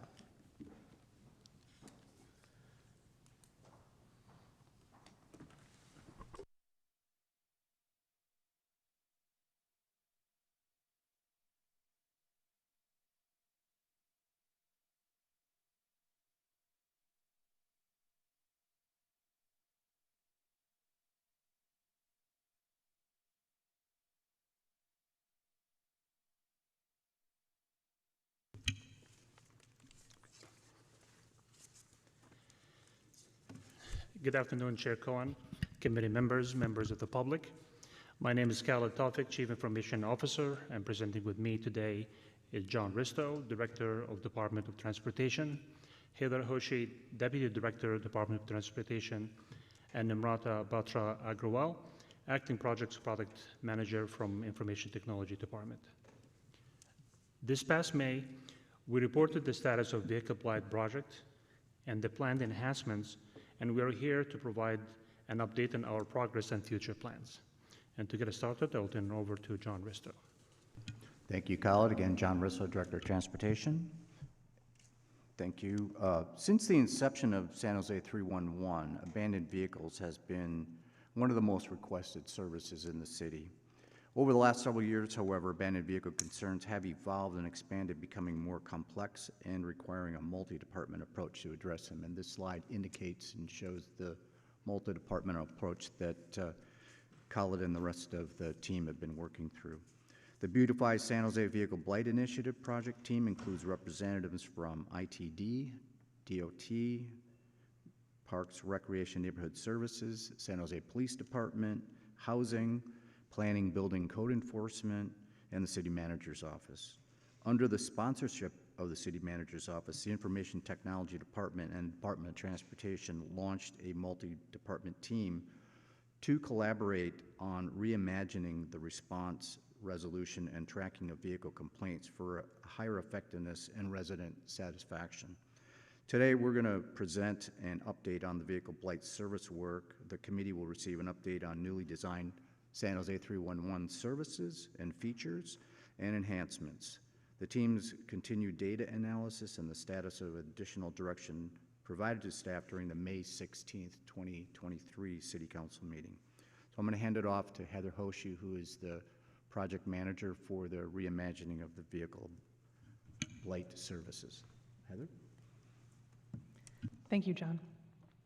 Since our last report out in May, the San Jose 311 Vehicle Blight team has been diligently working towards redesigning abandoned vehicle services. The primary focus has been on creating a more customer-centric approach to improve cross-departmental coordination and facilitate impactful service deliveries that will improve customer satisfaction ratings. While the team is committed to launching the new and improved San Jose 311 Vehicle Blight program, we are not waiting for its official release to implement positive changes. The team has proactively identified, deployed solutions and enhancements throughout the process, resulting in improving abandoned vehicle customer service ratings. The upward trend in customer satisfaction, as evidenced by the graph seen here, began with early operational program enhancements. This positive trajectory was further accelerated with the expansion of the Extended Parking Stay Enforcement Pilot Program in August of this year. When comparing Q1 of fiscal 23-24 to fiscal year 21-22, there has been a remarkable 20-point increase in customer satisfaction ratings, reflecting 100% overall improvement in this particular service area. Although the work is ongoing, these efforts have already demonstrated significant positive outcomes. Let's dig a little deeper into how we achieved that 20+ point increase in customer service ratings. The pie chart on the left side represents abandoned vehicle program service deliveries in fiscal year 21-22. DOT received around 29,000 vehicle blight-related service requests. Based on abandoned vehicle program criteria active at the time, only 26% of requests qualified for and were investigated. Program data for fiscal year 22-23, noted on the right side of the slide, is similar, with just over 22,000 service requests received and 30% investigated. Previously, staff presented a funnel analysis that identified the breakdown of the types of vehicle concerns San Jose communities report. The majority of concerns, including parking on streets for longer than 72 hours, fell into the legal parking category. Staff has continued to analyze customer concerns and recently began specifically asking customers, what bothers you most about the vehicle you are reporting? This supplemental data set seen here on the right of the slide has further validated our previous analysis and provided additional insights into what challenges our systems and processes need to address for our customers. We have seen that solutions focused on helping solve these specific customer concerns are positively impacting customer service ratings. Widening program criteria and resources through the Extended Parking Enforcement Pilot Program is a good example of this. Using Vehicle Abatement Enhancement Program Reserve funding, DOT recently increased contract staffing by 3 FTE, boosting our capability and capacity to conduct up to 10,000 additional vehicle investigations. With these additional resources, DOT has expanded the Extended Parking Stay Enforcement Pilot Program. In Q1 of this fiscal year, approximately 66% of vehicle blight-related concerns received via San Jose 311 were investigated. This is a significant increase from the 26% investigation rate customers experienced in fiscal 21-22. Efforts to flip the pie chart have positively influenced customer satisfaction and are expected to continue fueling the upward trend.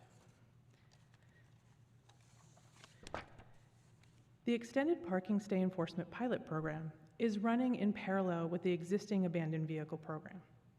The Abandoned Vehicle Program focuses on removing the most problematic vehicles from City Street, utilizing towing as the primary enforcement mechanism. The program realized a 26% tow rate in fiscal year 22-23. The Extended Parking Stay Enforcement Pilot Program investigates vehicles not meeting current abandoned vehicle criteria, focusing on those parked on public streets for at least 10 days without moving. This approach utilizes citation issuance as the primary enforcement mechanism and considers the evolving habits of vehicle owners. Given the continuation of hybrid work and the adoption and reliance on the convenience economy where everything can be delivered to your doorstep, vehicle owners can easily go 3 or more days without using their vehicle. In addition, when responding to reports of vehicles parked for extended periods without moving, the Parking Compliance Unit often finds the vehicle has been driven or is parked in a new location before they are able to conduct a field visit. The use of the stretched investigation timeline provides vehicle owners grace, increases efficiency, and reduces unproductive field visits. Under the pilot program, over 1,700 vehicles were investigated between August and September of 2023, resulting in 110 citations and 24 tows. While enforcement rates were lower than the Abandoned Vehicle Program, the increase in investigations positively impacted customer satisfaction ratings. A pilot program's outcome dashboard was recently published on the San Jose 311 website and provides customers further information on the pilot program's outcomes and processes. Dashboard users can search for a specific address and see investigations as well as enforcement activities in the surrounding areas. During the City Council meeting in May of this year, it was reported that the California Vehicle DMV records indicated over 1.5 million vehicles were registered in San Jose, with approximately 21% or 300,000 plus having expired registrations. Subsequent efforts to validate this information revealed that there are substantially fewer vehicles based out of San Jose with expired registration. Approximately 4,200 San Jose-based vehicles with expired registration were found active on city streets. The large difference in the numbers can be explained by recognizing that DMV records may not be regularly updated by vehicle owners, leading to stagnant data. While the volume of vehicles with expired registration in San Jose is lower than initially thought, further analysis showed that 43% of expired registrations are concentrated in areas with Equity Atlas scores of 8, 9, and 10, which represent neighborhoods with a high concentration of low income and communities of color. Authorized by the California Vehicle Code, enforcement teams can issue citations or tow vehicles with expired registration beyond 6 months.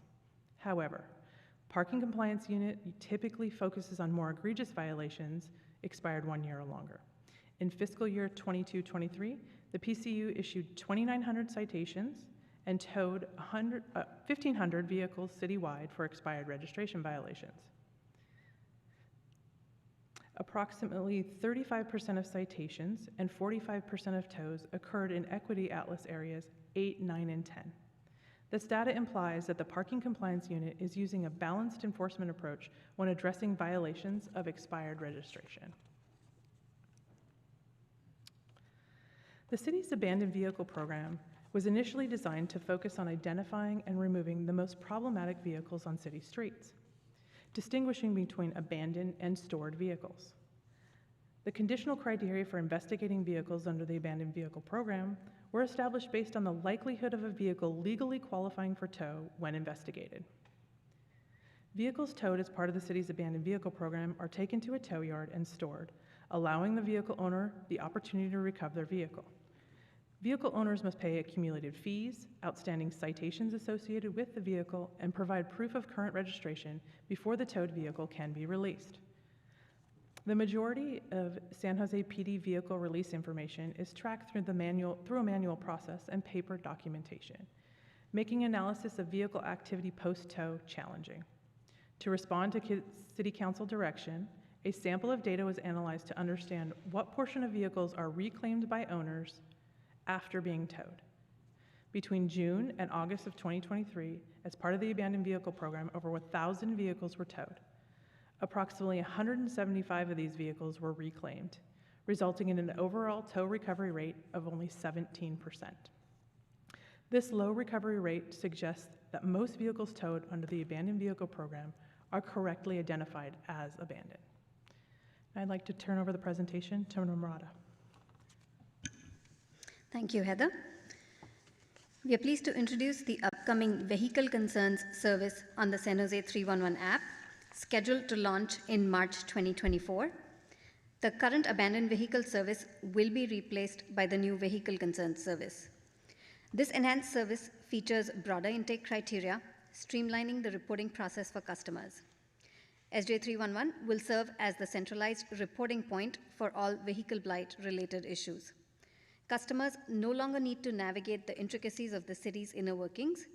Instead, they can report concerns through SJ311, ensuring that their reports will reach the appropriate department. Currently, DOT's Vehicle Abatement Program receives reports related to abandoned vehicles via SJ311.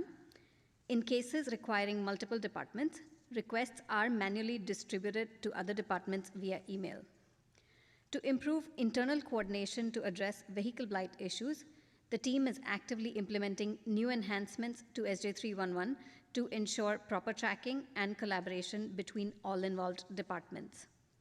The new SJ311 service will leverage a powerful triage hub, which is a smart platform designed to receive and automatically allocate vehicle blight concerns to the relevant city teams based on customer-provided information. In addition to enabling teams to seamlessly transfer requests among departments, the hub will also foster transparency and facilitate end-to-end tracking of each report. Enhanced internal service request lookup capabilities provide city and council districts office staff with comprehensive views of work activities, offering more in-depth information throughout the request lifecycle. Based on direction from the council to explore alternative methods to detect precise movement and status of a reported vehicle since its initial reporting, ITD, DOT, and PRNS are conducting proof of concept pilots with multiple vendors. These pilots aim to assess the feasibility and potential applications of object detection technologies. The initial 10-week pilot is scheduled to begin mid-December. To elevate user experience, an automated license plate recognition software is being integrated for user-friendly report intake, allowing users to capture vehicle details through mobile phone cameras. The screenshot in the middle of the slide showcases a mock-up of the ALPR screen integrated into the new intake form. The new service features identifying duplicate requests, notifying users, and providing options to follow existing requests, and therefore reducing redundant reporting. By choosing to follow the request, users gain access to all updates related to the investigation, thereby saving time and effort. The screenshot on the right of the current slide showcases a mock-up of the duplicate screen from the new intake form. The communication strategy for the new service improves transparency for users by delivering weekly email updates. These updates offer details on the progress of their open service requests, providing notifications about the status of multi-department responses and establishing clear timelines and outcome expectations.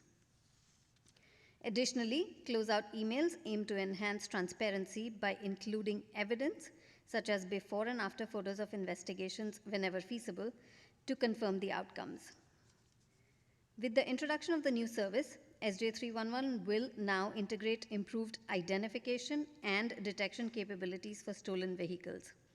Every license plate reported through the new Vehicle Concerns service will undergo a thorough check to determine if it has been reported as stolen. DOT has conceptualized 2 additional programs, extended parking stay and illegal parking, to broaden the spectrum of reported vehicle concerns, aiming to reduce non-emergency calls to the police department. The additional data collected by the new SJ311 Vehicle Concerns service will allow the advancement of our dashboard and reporting capabilities. The dashboard presented on this slide offers a prototype of the planned customer satisfaction dashboard.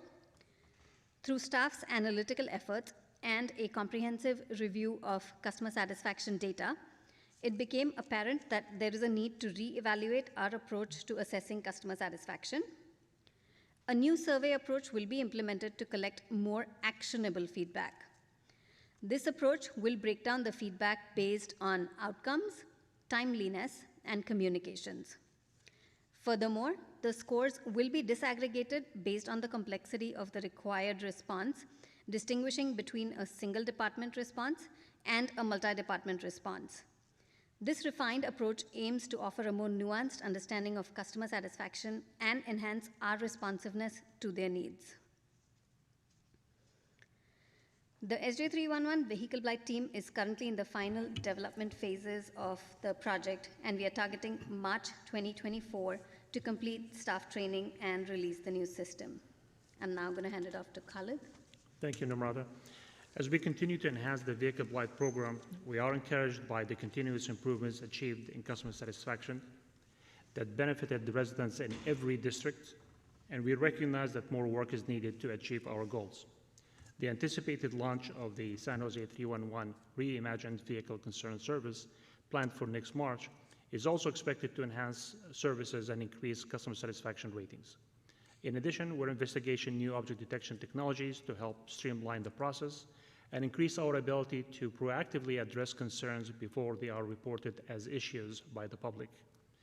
Before we conclude our presentation, we would like to thank the team from the Department of Transportation, IT, PRNS, Housing, PBCE, and the City Manager's Office for their commitment to improving services and achieving higher customer satisfaction.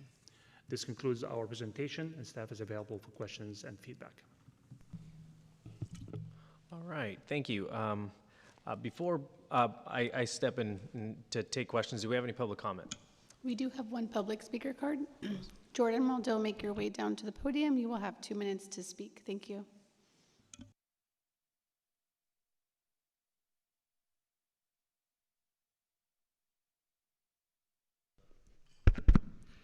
Jordan Moldow, District 3. Thanks a lot for the report. It's a lot of really cool stuff. As a bicyclist, very excited for the extra reporting capabilities that are going to be added to 311, and also the dashboard stuff looked really cool too. I think that'll be extremely helpful.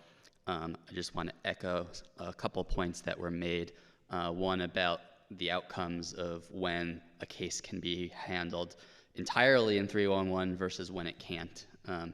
When we report things that are in 311, they tend to be handled very effectively, versus if it's in the other category and it can't be handled and it gets punted to email, it's a little harder for things to get tracked. Sometimes the correct parties aren't added to the email, or sometimes the case is just dropped altogether. So definitely finding things like this that are not currently handled by 311 that are very important to the public. Definitely important to keep adding more functionalities like this. For the illegal parking reporting in the 311 app, it would be great if that could be broken down a little more. I think in your dashboards that you generated, it would be helpful to be able to see, like, this is a generic illegal parking versus like, oh, these are all the reports of people parking illegally in a bike lane, or these are the reports of people parking illegally in front of a fire hydrant and stuff like that. So I think more breakdowns would be helpful. At the same time, on the opposite end of the spectrum, definitely important to make it easy for people to make the reports quickly so that they're more incentivized to make those reports. Last thing I want to mention is, again, I'd like to see even more 311 categories added in the future. In terms of bike lanes, illegal parking is definitely a huge issue, but there's lots of other issues with bike lane obstructions that would be great to get into 311. Thank you. Thank you. Back to the committee. All right, thank you. While we wait for Councilmember Cohen to come back, or Chairman Cohen to come back, I want to just start off by thanking staff for their presentation and in coordinating this interdepartmental collaboration to what residents seem to think and tell us it's an easy issue to solve, but the complexities of navigating sometimes conflicting responsibilities of what department does what is really important, and I think that kind of collaboration is why we're seeing such a dramatic jump in customer resident satisfaction jump. And I mean, 20 percentage points just in my district is a huge testament to the work that you're doing. So kudos to that. I do have a question with regards to the new options for vehicle concern intake. And you know, I don't know if this is a something that we can do, or one of the criteria that we can look into is, you know, the fact that we have cobwebs in the, you know, in the wheel wells or somewhere in the vehicle that, you know, alludes to the vehicle not having moved for an extended period of time. Is that something that we can look into? Those are vehicles, the answer is yes. Okay. Those are vehicles that are being investigated as part of that pilot program right now. Okay. And we're using the results of that pilot program to continue to inform enhancements as we go. Okay, great. And I know it gets more and more complex with more variables we throw in there, like, you know, whether we see signs of, you know, somebody inhabiting or living in one of these inoperable vehicles, or maybe operable vehicles. And so I appreciate that. And I know when we had our briefing last week, that's something I mentioned, and you know, whether it's RVs or major you know, vehicles other than like cars, that's important. And I look forward to seeing the updated 2.0 version of our 311 app with regards to vehicle concerns, and look forward to rolling that out and working with staff to see how we can tweak it and how we can improve it and iterate on this as we move forward. So that concludes my. I'll move acceptance of the staff report. Second. You want? Oh, second. Yes. All right. Thank you, Councilmember Ortiz. Thank you, Chair. First off, I want to thank staff for their hard work on this report. I also understand the complexities that go into these services around illegal parking and vehicle abatement. And I also know that, you know, there's a lot of cars on the street throughout the city, you know, and it takes a while to get these issues addressed. And when we're getting one neighborhood addressed, there's going to be vehicles parked in another neighborhood. It's going to be a whack-a-mole type of experience. So I definitely sympathize with staff who are tasked to come up with solutions for this. You know, this is another major concern that my constituents have, is vehicle blight. You know, and I hear the same thing, that the city's not doing enough to address these vehicles, that the city is not picking them up, or that we're not enforcing the 72-hour rule. I know that the city does not have the type of staffing levels to send out parking compliance throughout all our districts, especially our more impacted districts. I mean, I think that it would probably take a couple enforcement officers just to finish my district alone. But you know, there are still issues regardless. So I wanted to just hear what's the city's current approach to enforcing these 72-hour laws, essentially throughout the city, outside of downtown, outside of neighborhoods that have parking permits. What's our approach to enforcing the 72-hour rule? Because I know that myself and Councilmember Cohen introduced a memo earlier this year to make sure that it's being enforced. Thank you for the question. Yes, we are using the we're calling it the Extended Parking Stay Enforcement Program, and it's the pilot program where we're looking at vehicles that come in through San Jose 311 as reports that don't meet the other abandoned vehicle criteria. And the main qualifier that we're hearing about is this they're parking for extended periods of time, so it's 72 hours or longer. And we are currently responding to those vehicles and processing them through investigations. Of course, when we respond, sometimes, a lot of the time, those vehicles have already moved on, but when we do find that they are at the reported location, we will investigate and then follow up. The pilot program is using citations as the enforcement mechanism, not going straight to tow. And it's a pilot program, so we're testing the effectiveness of citations on both vehicle behavior. If the vehicle owner receives a citation versus being towed, are they likely to comply? And how that impacts customer service or customer service ratings as well. Once we issue a citation, we will wait approximately 2 weeks, and we will go back and follow up to see if that citation prompted the vehicle to move. If it did not, then we will follow up with a tow. So we are enforcing and investigating those vehicles that are parked for longer periods of time. Now, it's not the specific 72 hours, it's more in the 10-day time frame, but we are investigating. Okay, understand. And do we, like, what type of backlog do we have for these type of requests? Right now, there is not a backlog. Oh, okay. We added 3 FTE contract staff with some reserved temporary one-time funding, and we are using those teams and that funding to ensure that we get to those concerns. Well, we did see quite a sizable increase in satisfaction within my district. I think it went from 20 to 60%. So definitely want to give you guys a shout out there. And like I said, these issues are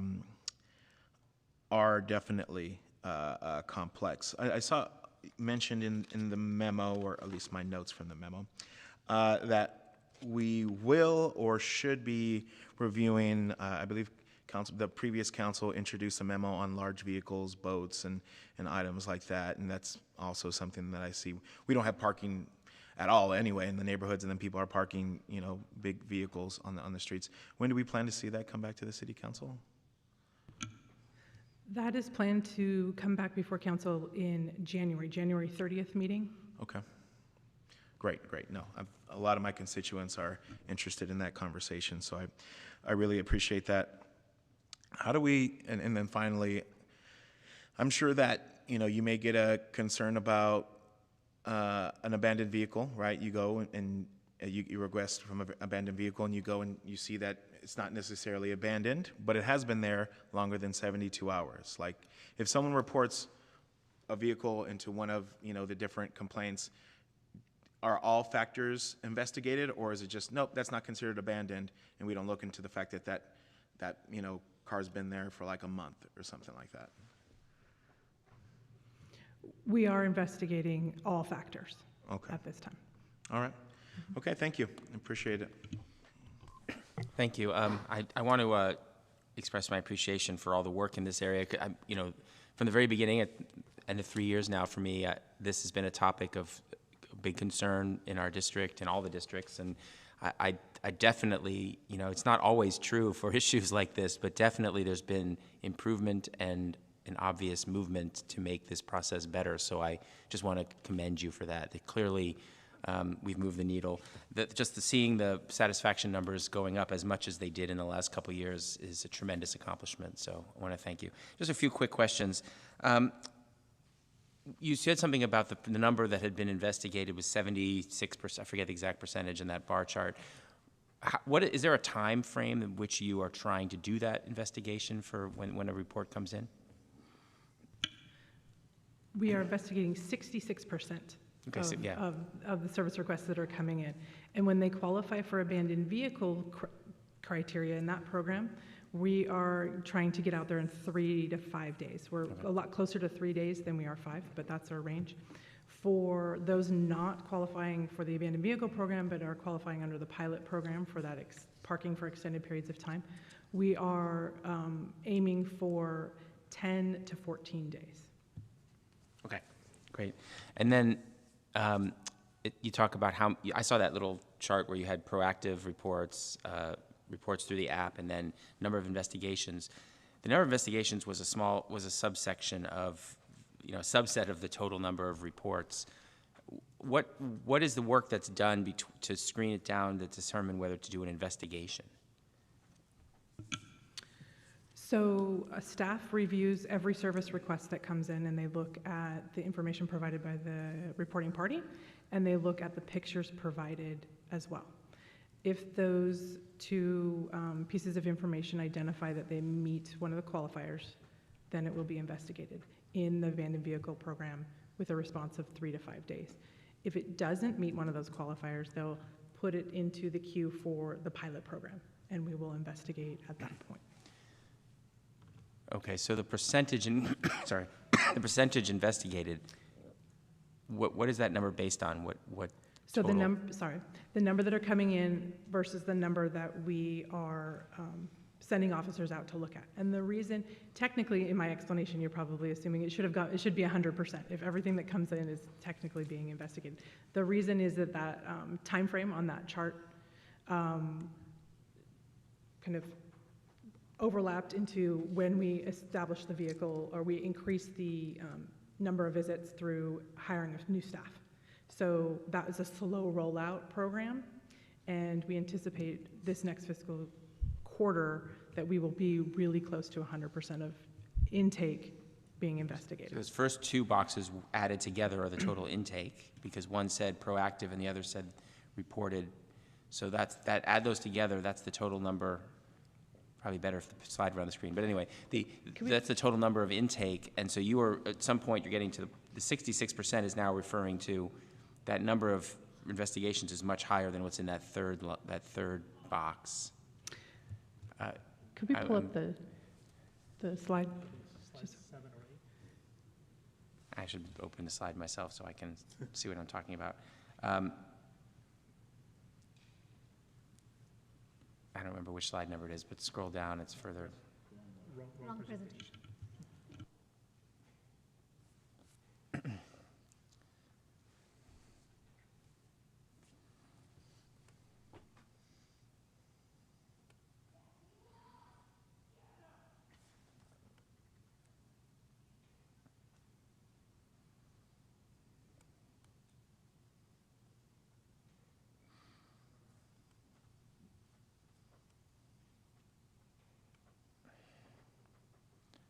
I think it might be the next one.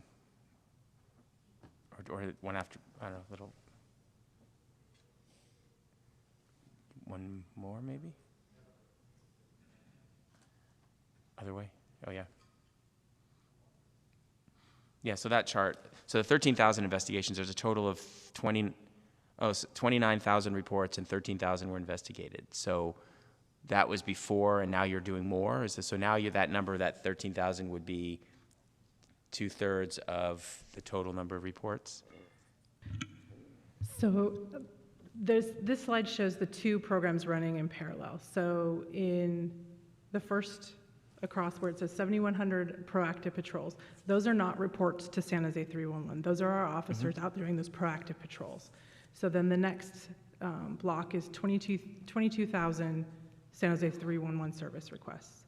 So we investigated, including the proactive patrols and what we investigated through 311, 13,000 in fiscal year 22-23. Below shows now for August and September of this fiscal year, when we've expanded this pilot program, that we took in 1,800 service requests and we investigated 1,700. The 66% is coming from the combined. Combined. So, but going forward, we expect to be investigating a much higher percentage. Much higher percentage, as you can see, it's August and September, so the fiscal quarters are a little off. All right, thanks for the clarification. I just wanted, the last thing is just I appreciate the pivot from abandoned vehicles in the app to vehicle concerns, to be a little more clear to the public what it is that we're doing and you're doing. So I want to thank you for that. So you showed some snapshots of the app. There's obviously a screen where they pick which type of concern they have that wasn't shown there, right? So they say whether it's abandoned or parked too long or blighted or something, right? It's okay. But there's Yes. there's other screens obviously that weren't Of part course. of that. Yeah. There are a lot more screens. Right. All right. Well, thank you. I think we don't have any more comments, so we can move to a vote. Candelas, Aye. Ortiz, Aye. Foley, Here, aye, sorry. and Cohen. Still there. Aye. Thank All you. right, motion carries 4-0 with Davis absent. We will move on to item 5. Thank you so much, team. Item 5 is our sanitary and storm sewer collection system and green stormwater infrastructure status report.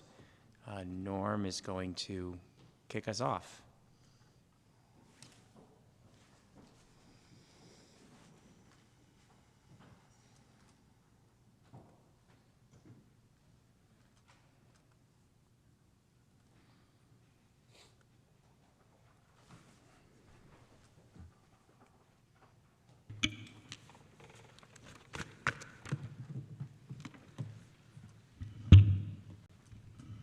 Good afternoon, Mr. Chair and Committee.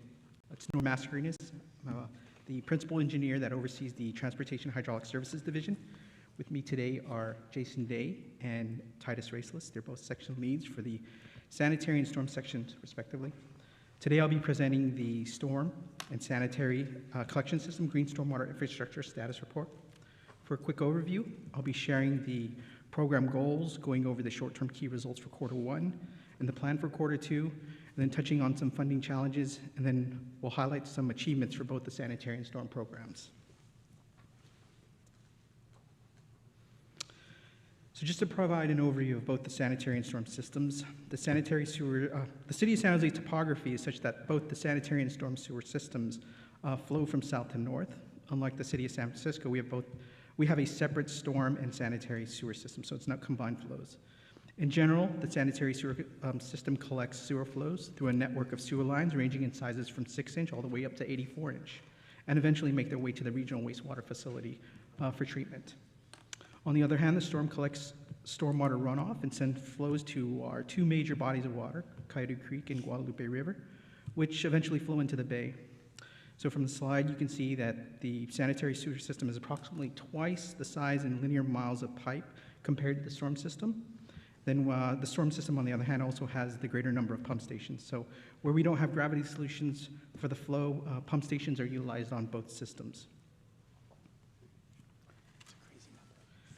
So in terms of goals, the key elements that guide the city's current strategy for the sanitary and storm programs are as follows. Ensure that we have the needed capacity for both sanitary and storm to support the General Plan 2040, to fund and deliver capital projects, including deferred maintenance backlogs, as well as improve the reliability of both the sanitary and storm systems. Lastly, the programs need to comply with both council policies and regulatory requirements.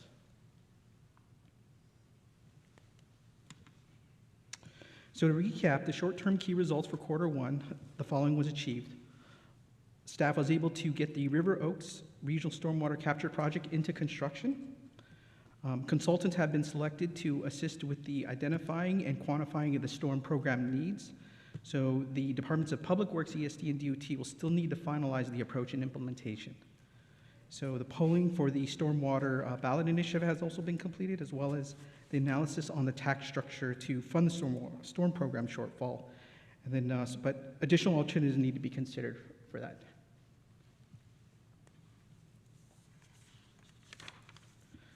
So as for the key results as planned for Q2, they include the following. So we're going to confirm the source for the consultant service order, and then get the consultant on board, and that'll start the efforts for analyzing the storm capital funding needs.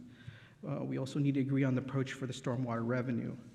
And lastly, we need to do a feasibility analysis to ensure that one of our GSI, our Green Stormwater Infrastructure projects, that is the City Land South of Phelan project, can be delivered on schedule and with the allocated budget. Moving on, so funding needs at a high level. So the sanitary program is sufficiently funded, and staff is able to deliver projects that are in the current 5-year CIP. There are some large dollar projects that need to be included in the program, such I'll be looking for adjustments in future years.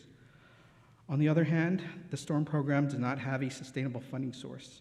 With the current budget allocation, the capital program is barely addressing maintenance and capacity needs, and without Measure T, there is no other funding sources to address regulatory compliance. So Measure T is also being used to support the Charcot Stormwater Project, which is a major flood project that is underway, as well as the two green stormwater projects, River Oaks and the one I previously mentioned, City Land South of Phelan. Public Works staff has obtained state grants to supplement both projects to aid in the funding. So, as previously mentioned, we did take a look at adding to the sanitary budget in the future years, and the following projects are being considered. So, the next reach for the 4th Major Interceptor Phase 7. So this project consists of installation of large diameter sanitary sewer pipes on 4th Street into downtown. So this is a continuation of the recently completed Phase 6 project. So we also have the sanitary sewer capacity projects that are generated from our sanitary sewer master plan section, and these projects are system upgrades that coincide with the city's general plan growth. Again, one of the other things that we are taking a look at is the city's aging sanitary sewer pump station network. We also are looking at rehabilitating and repairing our 2 odor control facilities, so more specifically the ones located on Amity Expressway and Zanker Road.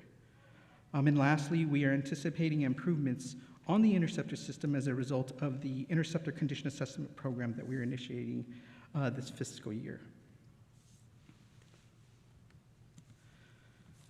So as for funding needs, I'd like to outline the following.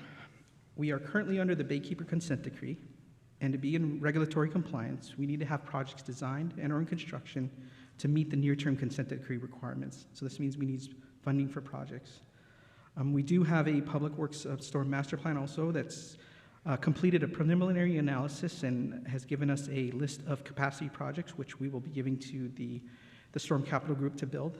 And similar to the storm pump stations, we need to take a look at rehabilitating and repairing the city's aging storm pump stations. Then lastly, addressing the city's numerous outfalls that are in desperate need of repair. And again, I just want to restate the memo from staff. Until a new sustainable funding mechanism is identified and established, staff will continue to monitor, readjust, and reprioritize both sanitary and storm projects to meet the near-term key results. And the 3 key elements of these programs. It is important to note that there are other funding needs in both storm and sanitary programs that are not yet quantified at this time, but will need to be accounted for in future budgets. Now, to shift gears and let's talk about a little bit about some highlights and things that were achieved in fiscal year 22-23. So we'll start with the sanitary program. So the first piece I'd like to highlight is the sanitary master plan team, which manages a sanitary model that helps with identifying capacity issues and develops projects, assists with the economic development, and helps with the sewer maintenance challenges. They have identified and prioritized capital projects, or capacity projects, which the sanitary capital group builds. This master plan group is continuously refining the model and incorporating things such as stormwater intrusion, groundwater infiltration to better calibrate the model. Staff is also looking at sea level rise and climate change to see if this data can also be utilized in the model development. So in 2023, staff closed out the 4th major interceptor phase 6 project. It was our first design build project for the section. Some of the specifics include tunneling under Highway 101 and installing an 84-inch sanitary sewer pipe.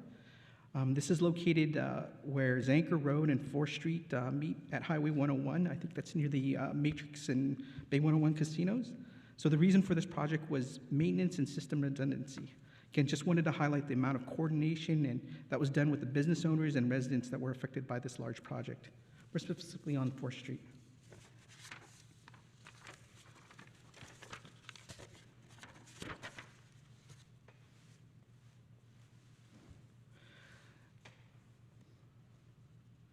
So next, I'd like to highlight 2 sanitary programs that, including the condition assessment and cast iron replacement programs. So this past fiscal year, both DOT and Public Works were able to clean and video inspect 157 miles of sanitary sewer mains. This is a proactive maintenance that allows capital and O&M staff to identify issues and repair them before they become larger issues, such as sanitary sewer overflows. Staff was also able to complete 10.2 miles of sewer rehabilitation as part of the exfiltration abatement program. Again, this program was created as a result of the Baykeeper Consent Decree and is for repairing or rehabilitating system areas where we have sanitary pipes crossing over or in close proximity to storm lines. So then lastly, staff was also able to replace 2.2 miles of cast iron pipe within the collection system. Again, this program was created due to the failing condition of the cast iron pipe segments. So cast iron pipe over time loses capacity due to corrosion and buildup within the pipe and potentially becomes blocked and would result in an SSO, or sanitary sewer overflow. So staff is about 85% complete and with the removing and replacement of the cast iron pipes and is on track to remove all known cast iron pipe segments by 2025. So now I'd like to look at some of the highlights for the storm section. So first off is the River Oaks Stormwater Capture Project, so located in North San Jose. This is one of the first regional stormwater projects that the city is constructing. It's approximately $12.5 million in cost and is funded by Measure T and supplemented with a state grant. So this project is being used to meet the Baykeeper consent decree requirement as well as stormwater quality permit requirements. This project is retrofitting an existing pump station in the detention basin and incorporating stormwater treatment. So construction has started on this project, and we look to have beneficial use in summer of 2024. The city land south of Phelan is another Measure T funded project and is also supplemented by state grant monies. The project is located next to Yerba Buena High School and is using vacant city lands to treat stormwater utilizing bioretention. So staff has completed the conceptual design, is bringing in a design consultant to put together design documents, and then we'll vet out the design and cost, and if everything goes to plan, we'll be in construction by fall of 2025, and then beneficial use in the winter of 2026.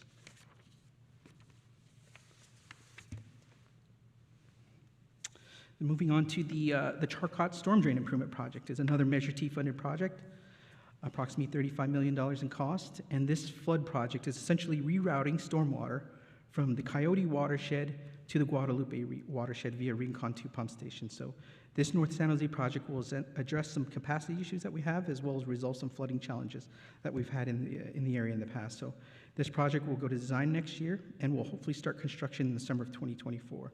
Again, we're looking to issue beneficial use in the spring of 2025.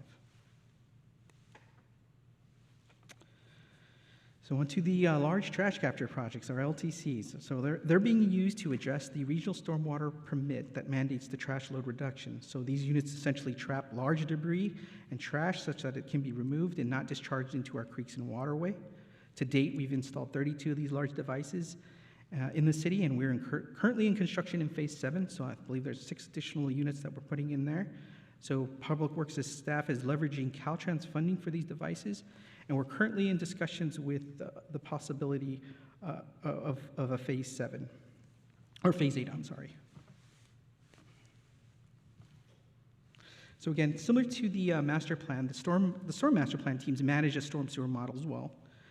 Again, we use it to identify capacity issues, develop storm projects. It helps with the General Plan 2040, and then also is being used for some of the storm maintenance challenges, and we run things through the model. So the Storm Master Plan is in its early phases of development, but it has already identified several high-priority capacity projects. So to help further efforts with the storm model, a lot of coordination and information sharing is being done with Valley Water and the Riverine models. So project areas that have been analyzed include North San Jose, Deer Dawn, Willow Glen, and Lower Silver Creek. So, and lastly, I'd like to highlight all the efforts that went into the 2022 and 2023 winter storm preparation. So every year the city prepares for the storm season, typically in October, November, December. So this includes having storm preparation meetings with Valley Water, DOT, Public Works, CSD, and making sure that the preparedness plans are in place. And things such like storm pumps are in working order, and I think DOT goes out and cleans inlets and catch basins. So with the storms that we experienced in December 2022 and early January 2023, the city activated its EOC as well as the department DOC. At least for myself, leading the Public Works DOC, it was an opportunity to work with some dedicated staff. We were responsible for monitoring the creeks and assisting with the coordination of DOT and Valley Water. So we learned a lot from those storm events, and we incorporated lessons learned for this year's storm preparation. Again, I just want to recognize all the staff that played a role in that storm preparation. So with that concludes the presentation, and Jason, Titus, and myself are available for questions. Okay, thank you. Thank you so much. The management of these sewer systems is an incredible technical achievement, I think, for the amount of things that are happening under our roads. So I want to appreciate you for that, and thank you for the update. Are there any public comments? There is no public comment. Okay. Councilmember Candelas? Yeah, I just wanted to express a sense of appreciation for your report and for the work that you do. A lot of times this work is, it's not very, for lack of a better term, it's not very appealing to the public on what it is that you do, but making sure that our sewer systems are flowing, free flowing, and we're getting the water out of our neighborhoods and into the bay, while capturing any type of debris or any type of toxicity that could go towards harming the environment is not very is not talked about very often. So thank you for the work that you do. We have a large undertaking in specifically with the storm sewer system, and we recognize that, and it's going to be a challenge. Quite frankly, being able to articulate that and get whatever mechanism that is, get support for it publicly and from residents. So being able to identify that funding is a challenge that I look forward to stepping up and answering alongside you and staff. And additionally, I appreciate in the memorandum the focus on working on identifying sources, whether it's federal or state or even regional. Because while we work on identifying some funding that can help us do that, it's critical that we turn over every rock to make sure that we are identifying money that's out there. So that being said, I'll move acceptance of the staff report. All right, thank you. Just a couple of quick questions. I was curious, as you talked about replacing the iron pipes with different pipes, how you're replacing pipes and keeping the system operating at the same time. What's the process for that? So we typically run, when sewer flows are running, and we typically use bypass. One of the methods is bypass. The other, in bypass meaning we run a separate line, and we pump, we call it plugging and pumping in terms of, from manhole to manhole, we run a separate line that isolates the section that we're going to work in so that we can do either open cut or maybe a trenchless type of application. The other things that we do, sometimes we plug flows, and that means working at night when flows are low, and then we get in and get out as best we can, depending on what method that we use for the rehab. Great, thank you. The GSI project at River Oaks is very exciting. I wanted to ask about the second location. So GSI will replace a lot of the large trash capture, the need for the large trash capture in some sense because you're using natural filtration, or you run through large trash capture first and then filter the water through the GSI. How's that? So typically with these large regional facilities, we will have some sort of large trash capture device before it goes into that bioretention. So, okay. For example, the City Land South of Phelan job has an existing trash capture device that we built, I believe, 6 to 7 years ago. And so we're going to be utilizing that to supplement and take out some of the larger debris before it gets to the bioretention. So it'll just reroute, because I got a tour just a few weeks ago, so I saw that large trash capture device. That's why I was asking this question, because that site is very close to where you're putting this in. So that the water, right now it exits from there into the river. You would reroute that to first go into the natural lands before it then goes into the river. Is that the approach? Correct, yeah. Okay. All right, well, thank you so much. We have a motion and a second, so let's vote on this one. Gandelas? Aye. Ortiz? Aye. Foley? Aye. And Cohen? Aye. Thank you. All right, that brings us to open forum. Do we have any comments for open forum? We have one public speaker card. Can Jordan Maldo make your way down to the podium? You will have 2 minutes to speak. Thank you.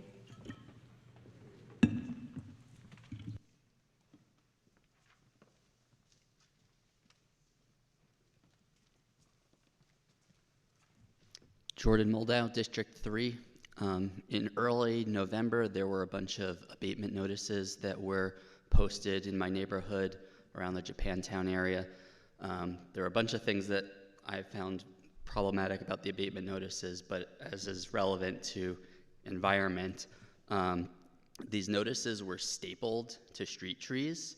You just see these pieces of paper all around the neighborhood, just 3 or 4 staples on the piece of paper into the street trees. I don't know what kind of staples they used, but a quick Google search indicates that, in the most likely cases that these staples are not a good thing for the health of the street trees. And so I don't know which department or if it's a contractor is responsible for these signs. Another issue I had with the signs is that there was no indication who posted them, and no contact information on the sign for any department within the city. But whoever's responsible for them, it seems like they need probably a better method of hanging these signs up. I was participating in the turkey trot a few weeks ago. And, they also have to post signs, no parking signs all around neighborhoods. And they tie their signs around trees, and presumably after the event was done, they took all the signs away. So it seems like there are better methods of hanging these notices up. And so I hope that if we are going to continue with these kinds of notices, that they can follow best practices that are good for our trees. It would be very disappointing if a whole bunch of street trees died because we stapled a bunch of rusty staples into them and they got illnesses. Thank you. Thank you. Back to the committee. Okay, thank you. We are adjourned at 3:56 p.m.